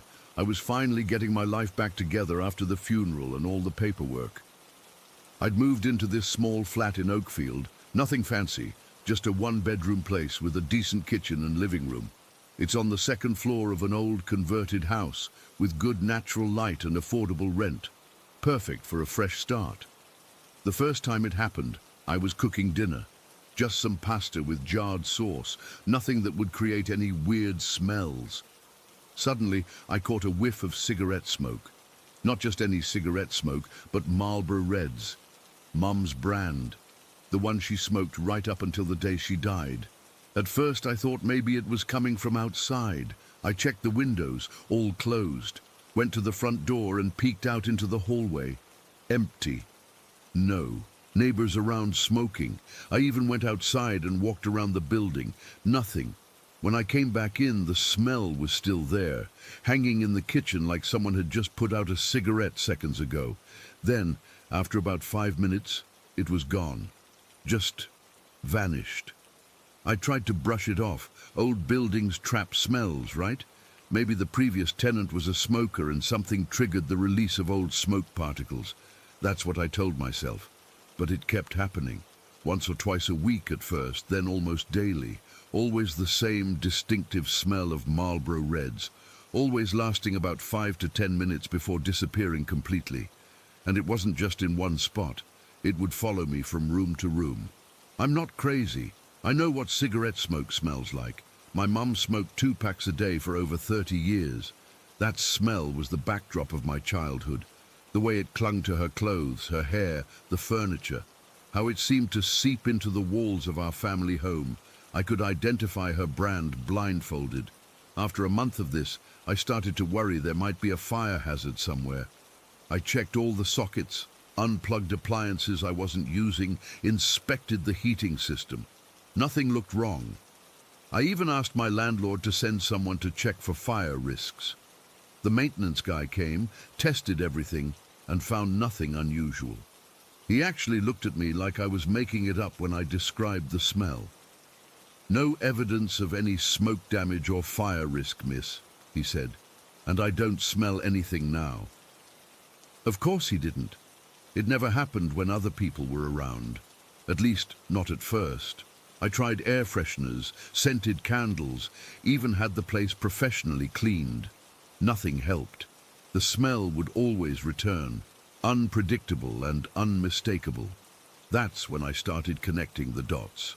Mom died in February 2019 after years of health problems. Osteoporosis that bent her spine into a permanent hunch. COPD and emphysema that left her gasping for air with every breath, all from smoking. The doctors told her she needed to quit when they put her on the waiting list for a double lung transplant, but she refused. "I'll smoke till the day I die," she used to say, lighting one cigarette from the butt of another. "It's the only pleasure I have left." As her health deteriorated, so did her temperament. Mom had always been difficult, critical, demanding, quick to anger. But in those final years, she became downright cruel, especially to Dad and me. We were her caretakers, and she resented us for it. Resented needing our help to bathe, to dress, to eat. The verbal abuse was constant. She'd call me worthless, say I was waiting for her to die so I could be free of her. She'd tell Dad he never loved her, that he was just staying out of obligation. Nothing we did was right. Nothing was enough. The worst part, though, were the threats. As she got closer to the end, she started saying she'd haunt us after she was gone. "You think you'll be rid of me?" she'd hiss at Dad. "I'll never leave you alone. I'll make sure you never know a moment's peace." To me, she'd say, "You'll feel me watching you, judging you. You'll never escape me." We tried to ignore it, chalking it up to the medication, the pain, the fear of dying. But there was such venom in her voice when she said these things, such conviction. After she died, Dad and I were relieved. It's a terrible thing to admit, but it's true. We mourned her, of course. The woman she used to be, before illness and bitterness consumed her. But we were also free from the walking on eggshells, the verbal lashings, the constant tension, or so we thought. 3 months ago, I invited Dad over for dinner. He's been doing better since Mom passed. Joined a grief support group, started golfing again, even went on a few dates. That night he seemed relaxed, happier than I'd seen him in years, as we sat at my small dining table eating lasagna. Then it happened. The smell of Marlboro Reds filled the room, stronger than ever before. I saw Dad freeze mid-sentence, his fork halfway to his mouth. "Do you smell that?" I asked, barely above a whisper. He nodded, his face suddenly pale. "Cigarettes. Mom's brand," I said. He put down his fork. "Must be coming from outside." But we both knew it wasn't. The windows were closed against the October chill. There was no logical source for that smell. It hung around us for exactly 7 minutes. I timed it before disappearing as suddenly as it had appeared. Dad left shortly after, making an excuse about an early morning appointment. But I saw how shaken he was, how his hands trembled as he put on his coat. For a moment, I think he believed Mom might actually be fulfilling her promise to haunt him. He hasn't been back to my flat since. The incidents have escalated. Last week, I woke up at 3 in the morning to the overwhelming smell of cigarette smoke. It was so strong I thought someone had broken in and was smoking in my bedroom. I turned on the light, heart pounding, but I was alone. The smell was concentrated at the foot of my bed, as if someone was standing there watching me sleep. I've started noticing other things too, items not where I left them. The TV turning on by itself to channels Mom used to watch, the temperature dropping suddenly in certain areas of the flat. Once, I heard what sounded like a wheeze, that distinctive sound Mom would make when she was struggling to breathe. Last night was the worst. I was in the shower when the bathroom suddenly filled with smoke smell. I nearly slipped, rushing to get out, convinced something was on fire, but there was nothing. Just that smell, so strong it made my eyes water. And as I stood there, dripping wet and terrified, I swear I heard a raspy laugh, Mom's laugh, just outside the bathroom door. I'm writing this now because I don't know what else to do. I can't afford to break my lease and move. I've tried talking to friends, but they think I'm overreacting or imagining things. One suggested I might be having some kind of psychological response to grief, that the smell is psychosomatic. Another joked that maybe I should get an exorcist. But this isn't funny, and I'm not making it up. I'm sitting at my kitchen table right now, and the smell just started again. It's coming from the chair across from me, Mom's favorite spot when she would visit before she got too sick to leave her house. The empty chair where she'd sit and criticize my cooking, my clothes, my life choices.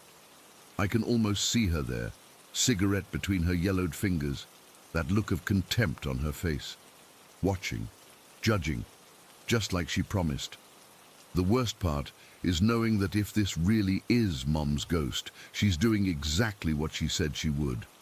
She's making sure I can never truly move on from her death.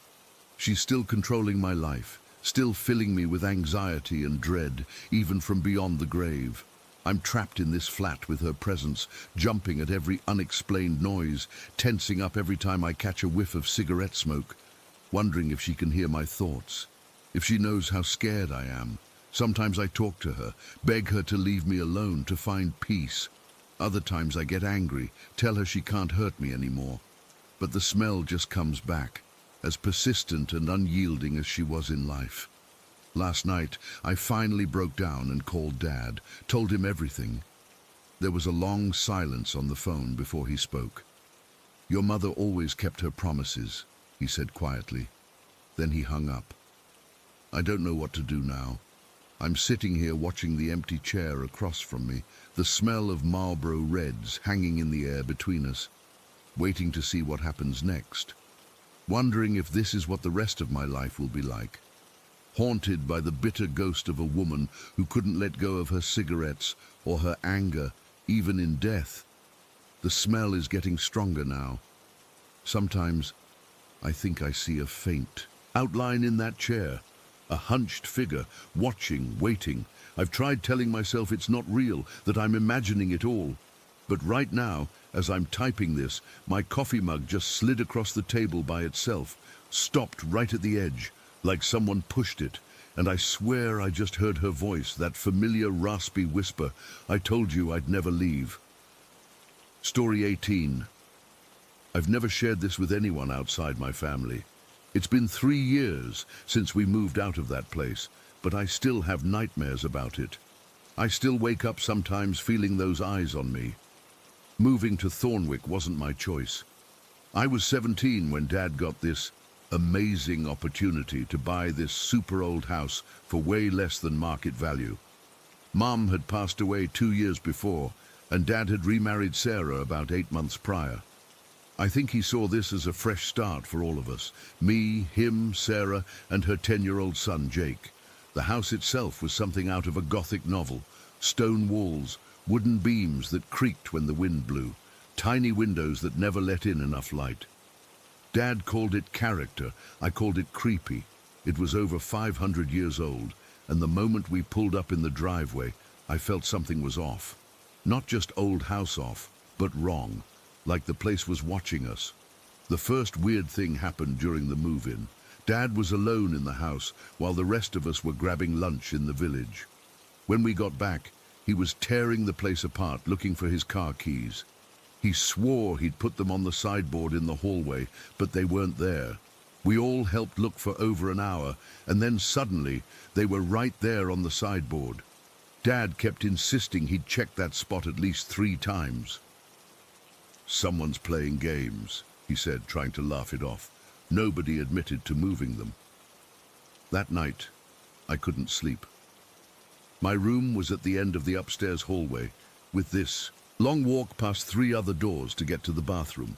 Around 2 in the morning, I got up to pee and swear I saw someone duck into one of the spare bedrooms.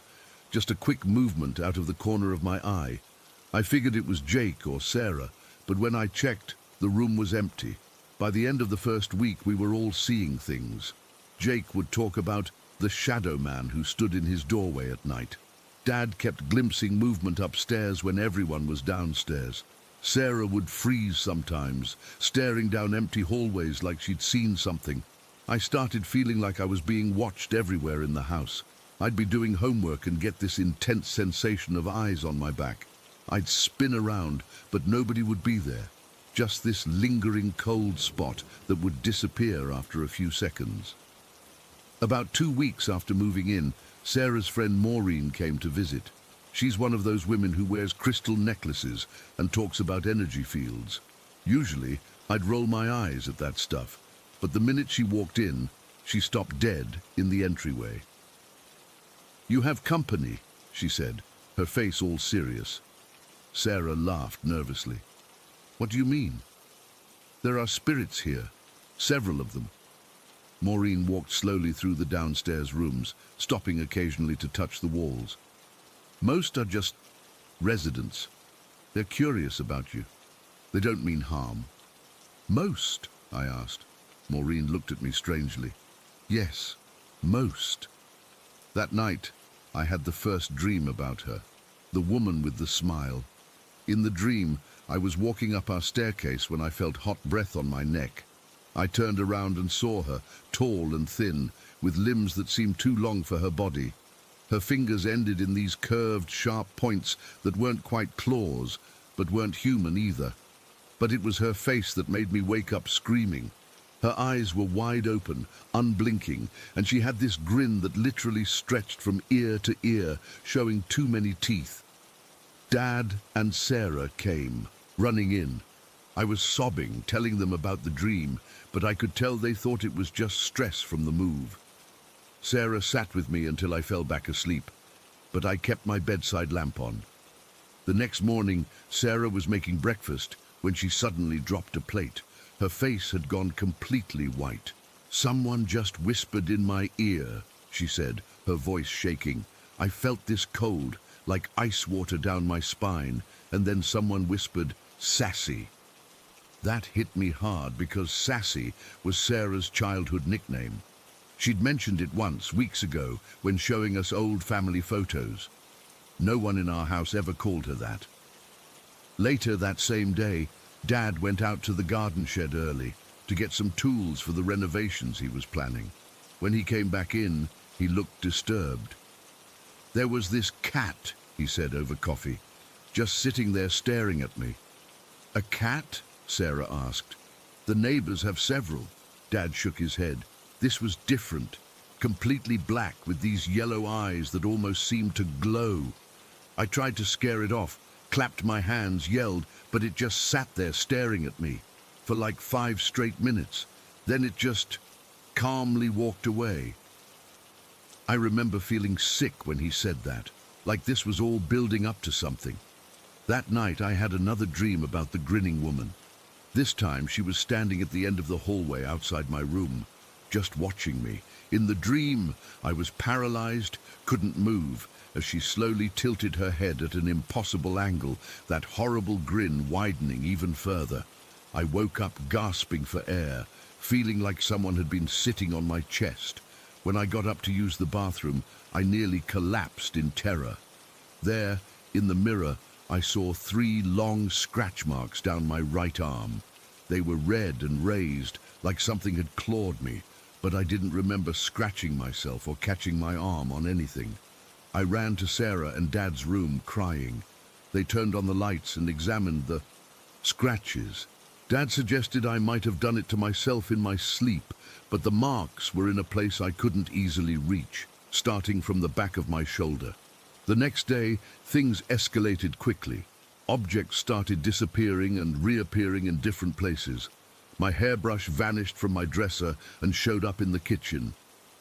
Dad's watch moved from his nightstand to the mailbox outside. Sarah's earrings were found inside a sealed cereal box. But the worst was still focused on me. I started seeing the grinning woman while I was awake. Just glimpses, a tall figure at the end of the hallway, ducking into rooms or standing in dark corners. Always with that same terrible smile. One afternoon, I was alone in the house working on a school assignment. Everyone else had gone into town. I heard footsteps upstairs, heavy and slow, crossing from one end of the house to the other, directly above me. Then they started coming down the stairs, step by step. I was frozen in terror, staring at the doorway, waiting for whatever was making those sounds to appear. The footsteps reached the bottom of the stairs and then stopped. For what felt like an eternity, there was complete silence. Then, from right beside my ear, a woman's voice whispered, "You're in my house." I screamed and ran outside, where I stayed until my family returned.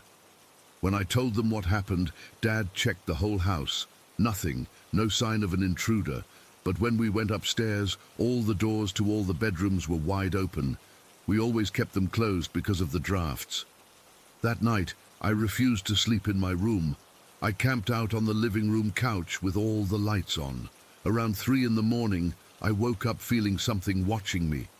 At first, I thought it was Jake, standing at the bottom of the stairs in his pajamas.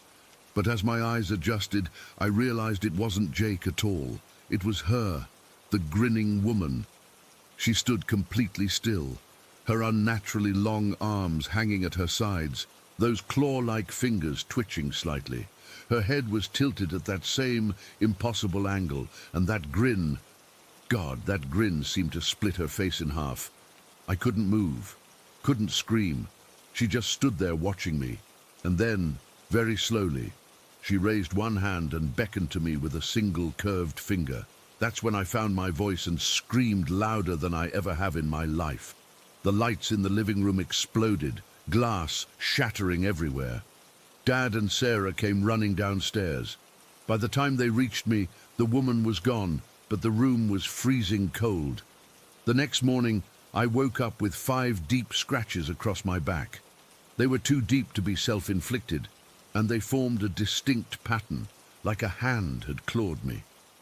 That was when Dad finally believed me.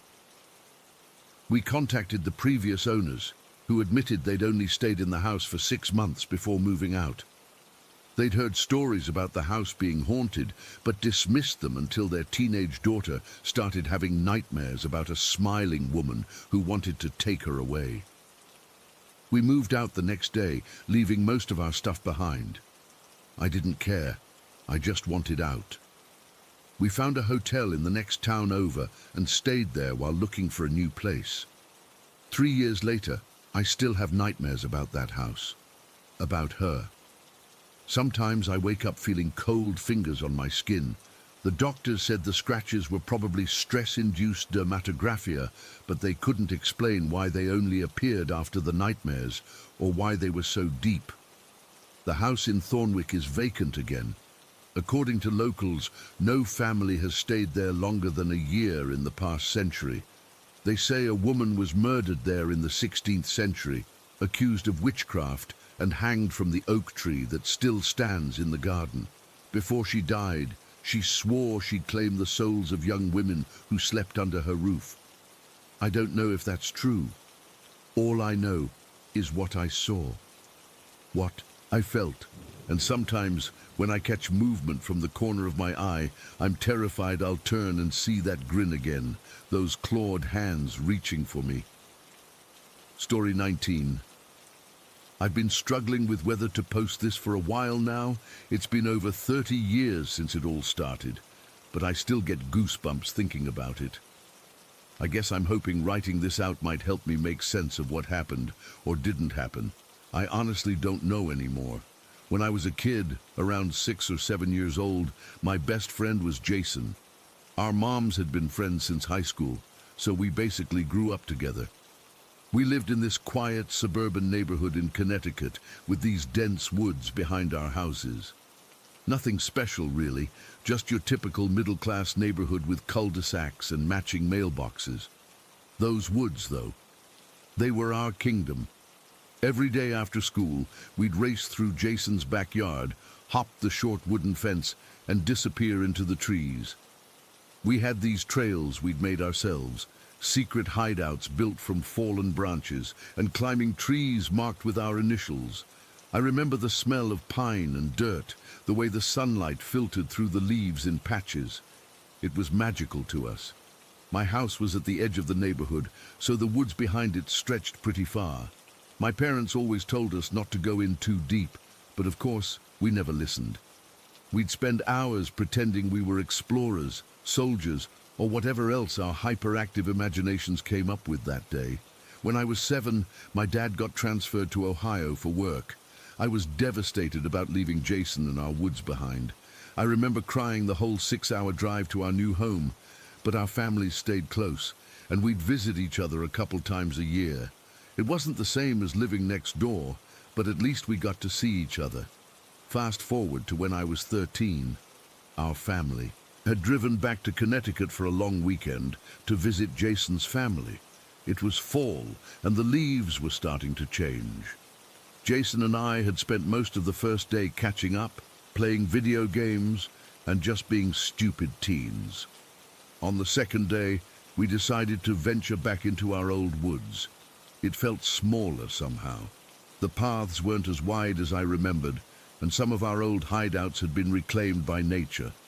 But it still felt familiar, like returning to a favorite book you haven't read in years. We were sitting on this fallen log that used to be our command center when Jason suddenly got this weird look on his face. "Hey, do you remember that time we saw the clown in here?" he asked, completely out of nowhere. I laughed, thinking he was joking. "What clown?" Jason didn't laugh back.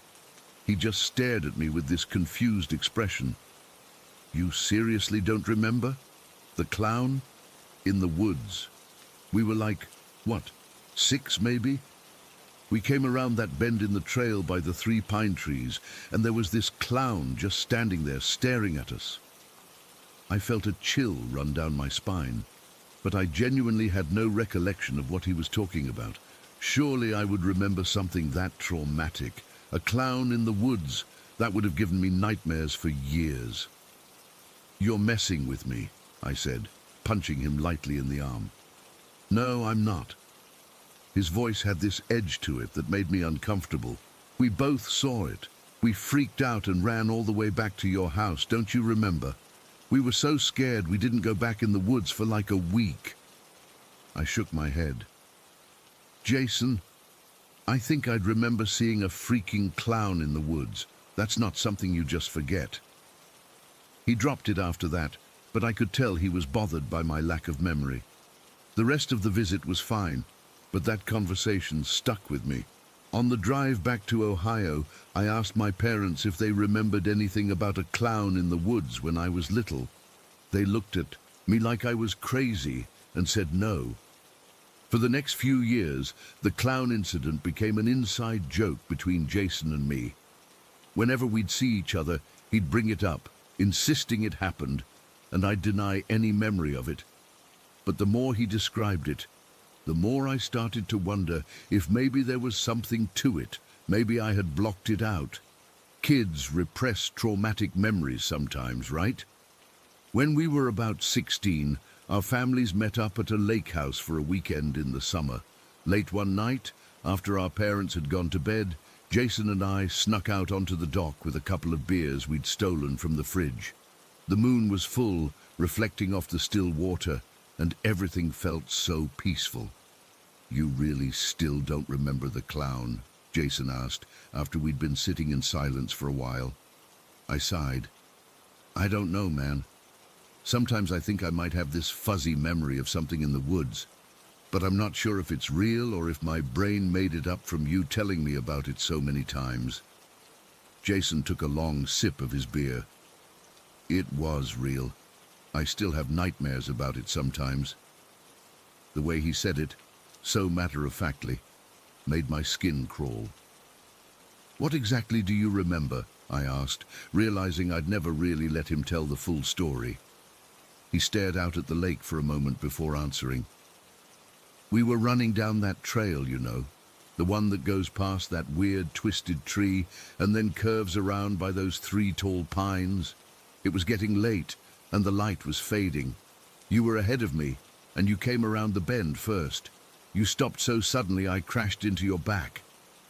As he spoke, something flickered in my memory, a vague impression of running, of feeling the wind on my face, the sound of our sneakers on the dirt path. "And there it was," Jason continued, "standing perfectly still in the middle of the path. A clown, not like a birthday party clown. This was different. The makeup was all wrong, too white, with these exaggerated red lips that went up way past where they should have. It was wearing this dirty-looking old-fashioned outfit with ruffles, and it was just staring at us, not moving, not speaking, just staring." A chill ran through me that had nothing to do with the night air, because, as he described it, an image started forming in my mind. Not clear, more like looking at something underwater, but it was there. "I think I remember something," I said slowly.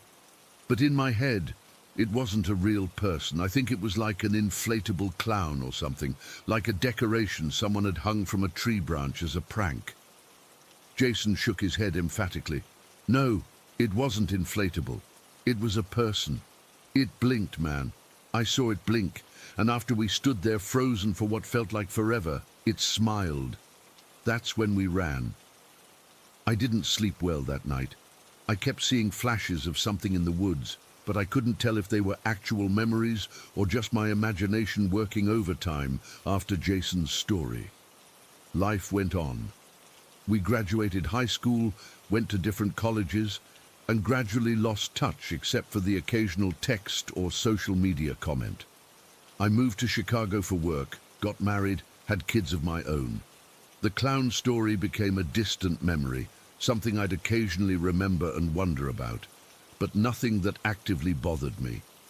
Then, last month, my family and I went back to Connecticut for my mom's 60th birthday. Jason still lived in the area, so we arranged to meet up. It had been almost 15 years since we'd seen each other in person. He was bolder, I was fatter, but it was good to see him. After catching up on our lives, our kids ended up playing together in my parents' backyard while we sat on the porch drinking beers. It felt like old times. "The woods are gone now," Jason said suddenly. "They built a shopping center where we used to play." I felt a pang of nostalgia. "That's a shame. Those woods were magical." Jason nodded, taking a long pull from his beer. Then, after a pause, "I went back, you know, to look for the clown." My heart skipped a beat. "What? When?" "A few times over the years. Never found anything." He glanced at me. "You still don't remember it, do you?" I hesitated. "I don't know what I remember anymore, to be honest. I have these flashes, but I don't trust them. They feel more like memories of your stories than memories of an actual event." Jason set his beer down and leaned forward. "I found something last year, before they started clearing the land for the shopping center. I was walking the old trails one last time, and I found this." He pulled out his phone, scrolled through it for a moment, then handed it to me. The photo showed a tree, one of the big pines I vaguely remembered. Carved into the bark, weathered and faded but still visible, were crude letters. CLWN. I carved that the day after we saw it, Jason said quietly, to mark the spot. I was too scared to spell out the whole word, like it might summon him back or something. I stared at the photo, feeling suddenly cold despite the warm spring air. I don't know, Jason. Maybe there was something. Maybe we saw someone in a costume, or maybe it was just some weird shadow that scared us. You don't believe me, he said. It wasn't a question. It's not that I don't believe you. I can't remember it clearly. And it's such a strange thing. Jason took his phone back, staring at the photo for a long moment. I know what I saw, and deep down, I think you do too. That night, after everyone had gone to bed, I found myself standing at my parents' back window, looking out at where the woods used to be. In the distance, I could see the skeletal structures of the shopping center being built, illuminated by security lights. And that's when it hit me. A memory so vivid, it took my breath away. Running through the woods, the smell of pine, the sound of Jason's breathing behind me. Rounding that bend in the trail and stopping so. Suddenly Jason crashed into me. And there in the middle of the path, a figure, white face, red smile stretching impossibly wide, eyes that didn't look human somehow. Not blinking, not moving, just watching us. I'm 40 years old now, typing this out in my home office while my kids are at school. I still don't know what to make of these memories. Are they real? Did Jason and I actually see something in those woods all those years ago? Or has my brain manufactured these images based on Jason's repeated tellings of the story? The rational part of me says it was probably just some teenager in a Halloween costume trying to scare little kids. Or maybe it was a weird-shaped tree trunk that our young imaginations transformed into something sinister. But then I think about that carving on the tree. CLWN. And I think about how specific Jason's memories have always been, how they've never changed or evolved over time the way made-up stories tend to do. And sometimes, when I'm falling asleep at night, I see that face, that unnatural smile, those eyes watching us, and I wonder if it's still out there somewhere, waiting in someone else's woods. Story 20. I've been holding this inside for too long, and I need to get it off my chest. 6 years ago, something happened to me that I still can't explain, and honestly, it still fucks with my head when I think about it. Back then, my life was in shambles. I had lost my job after the factory closed down, couldn't make rent, and ended up homeless after a string of bad luck and worse decisions. I won't bore you with all the details, but I ended up living in a tent in the wooded area near the ocean cliffs outside of Shadowmere. Yeah, that place with all the stories. I knew about its reputation. Everyone in Shadowmere does. But when you're homeless, you can't exactly be picky about real estate. The cliffs there have this grim history.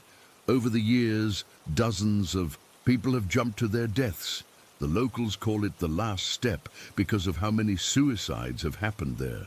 On top of that, the woods surrounding the area have seen their fair share of overdoses and even murders of homeless people. The cops barely investigate when a homeless person turns up dead there. We're just statistics to them.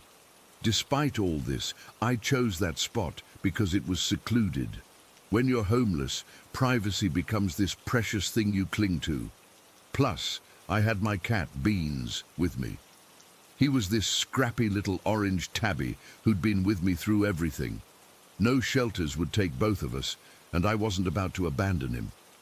My camp was about a quarter-mile into the woods from the main road, far enough that random people wouldn't stumble upon it, but close enough that I could walk to the gas station for supplies when I needed to.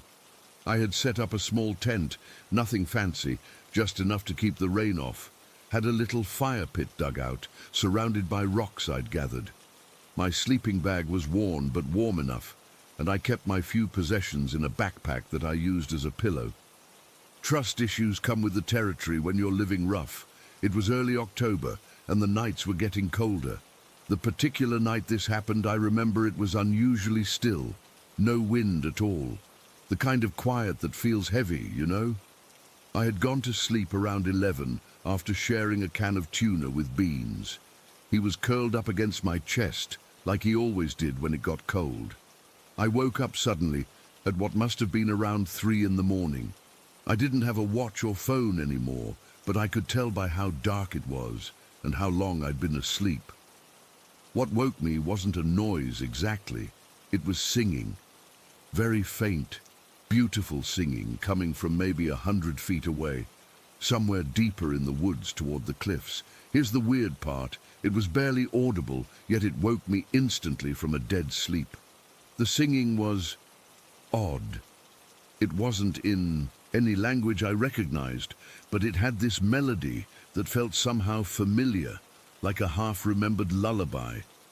It made me feel both comforted and uneasy at the same time, which makes no sense, I know. Beans was awake too, his ears perked up, body tense. He was staring at the tent wall in the direction of the singing. That's how I knew I wasn't imagining it. Animals don't react to hallucinations.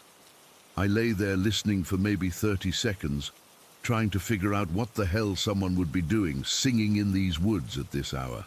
My first thought was maybe another homeless person had set up camp nearby and was having some kind of mental episode. It happens.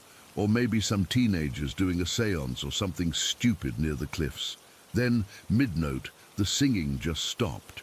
Not faded out, not moved away, just cut off instantly, like someone had hit a mute button.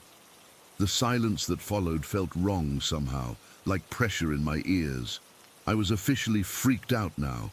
Living outdoors, you develop this sixth sense for danger. Something felt off. I reached for my knife, a 4-inch folding blade I kept for protection, and gripped it under my sleeping bag, not opening it yet. Beans was still rigid, staring at the same spot on the tent wall. Then it happened. A woman's voice, clear as day, spoke from directly outside my tent. Couldn't have been more than inches away from the thin fabric. "Is he awake?" she asked. Just like that. Casual, conversational, like she was talking to someone else out there. I nearly shit myself. Without thinking, I shouted, "What the fuck?" and scrambled out of my sleeping bag, fumbling to open my knife. Beans darted to the back corner of the tent, his fur standing on end. I lunged for the tent zipper, yanked it open, and burst outside with my knife held out in front of me, ready to confront whoever was there. There was nobody, not a single fucking person anywhere. This is the part that still haunts me. From the moment I heard the voice to when I got outside couldn't have been more than 5 seconds. There's no way someone could have run away in that time without me hearing them. The ground around my tent was covered in dry leaves and twigs that crackled loudly with every step. To get out of sight, they would have had to sprint at least 50 feet through dense woods in complete darkness. It was impossible, but there was no one there. Not a single trace that anyone had been standing outside my tent seconds earlier. I stood there in my underwear and t-shirt, knife in hand, heart pounding so hard I could feel it in my throat. I called out, "Who's there?" But my voice sounded small and pathetic in the vast darkness. Nothing but silence answered me. The rational part of my brain kicked in, and I grabbed my flashlight from inside the tent. It was one of those crank ones that doesn't need batteries. I wound it up frantically and started scanning the woods around me. The beam cut through the darkness, illuminating trees, bushes, and fallen logs, but no people. No footprints in the soft dirt around my tent, no disturbed leaves, nothing. I was shaking at this point, partly from fear and partly from the cold night air. I dug through my backpack for my cigarettes. I was trying to quit back then because they were expensive, but fuck it, I needed one. My hands trembled so badly I could barely light it. I stood there smoking, turning in slow circles, sweeping the flashlight beam across every inch of the surrounding area. The woods were completely still. No birds, no wind, no distant traffic noise from the road. Just silence. Even the normal sounds of the ocean hitting the cliffs seemed muted, like the world was holding its breath. I kept thinking about what the voice had said. Is he awake? Not, are you awake? But, is he awake? Like she was talking about me, not to me, like she was checking with someone else before. Before what? That's the question that kept spinning in my head as I stood there in the dark. After what? Felt like hours, but was probably only 15 minutes. I finally convinced myself to go back inside the tent. What else could I do? I couldn't exactly call the cops. What would I tell them? That I heard a ghost? That would go over real well with Shadowmere PD, who already treated the homeless like garbage. I zipped the tent back up and sat cross-legged on my sleeping bag, knife in one hand, flashlight in the other. Beans eventually crept over and settled in my lap, still on edge. Neither of us slept for the rest of the night. I just sat there listening, waiting for the voice to return or for the singing to start again. It never did. When dawn finally broke, I felt this weird mix of relief and disappointment. Relief because I had survived the night, disappointment because the light didn't bring any answers. I half expected to find some evidence in the daylight, footprints, disturbed vegetation, something, but there was nothing.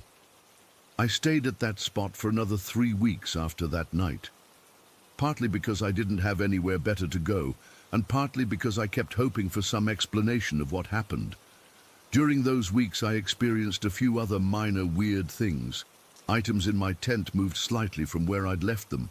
The feeling of being watched while I collected firewood, beans hissing at empty spaces. But nothing as concrete or terrifying as that voice outside my tent. Eventually, I managed to get a spot at a shelter in the next town over that allowed pets, so Beans and I moved on. Got back on my feet slowly after that. I've told this story to exactly 2 people before today. One was a therapist at the shelter who suggested it might have been a hypnagogic hallucination. Basically, a dream that feels real when you're half asleep. The other was a guy at the shelter who'd also stayed near those cliffs. He didn't laugh or dismiss it, he just nodded and said, "Those woods collect souls." I've thought a lot about what happened that night. Could it have been other homeless people messing with me? Maybe, but the timing would have been impossibly perfect. Could it have been the wind playing tricks? No wind that night? A dream? Beans wouldn't have reacted to a dream. The thing that gets me is the specificity of it all. Not just some vague, ghostly moaning or random noises, but actual singing. Then a clear question about whether he was awake. It feels directed, purposeful, and that scares me more than any random haunting. I don't know what happened to me that night 6 years ago in those woods outside Shadowmere. I don't know who or what was singing, or whose voice asked if I was awake, or who they were talking to. I don't know why they were there, or what they wanted from me. All I know is that sometimes, when I'm about to fall asleep, I catch myself listening for that singing again. And I wonder if somewhere, in those woods by the cliffs, someone, or something, is still asking if I'm awake.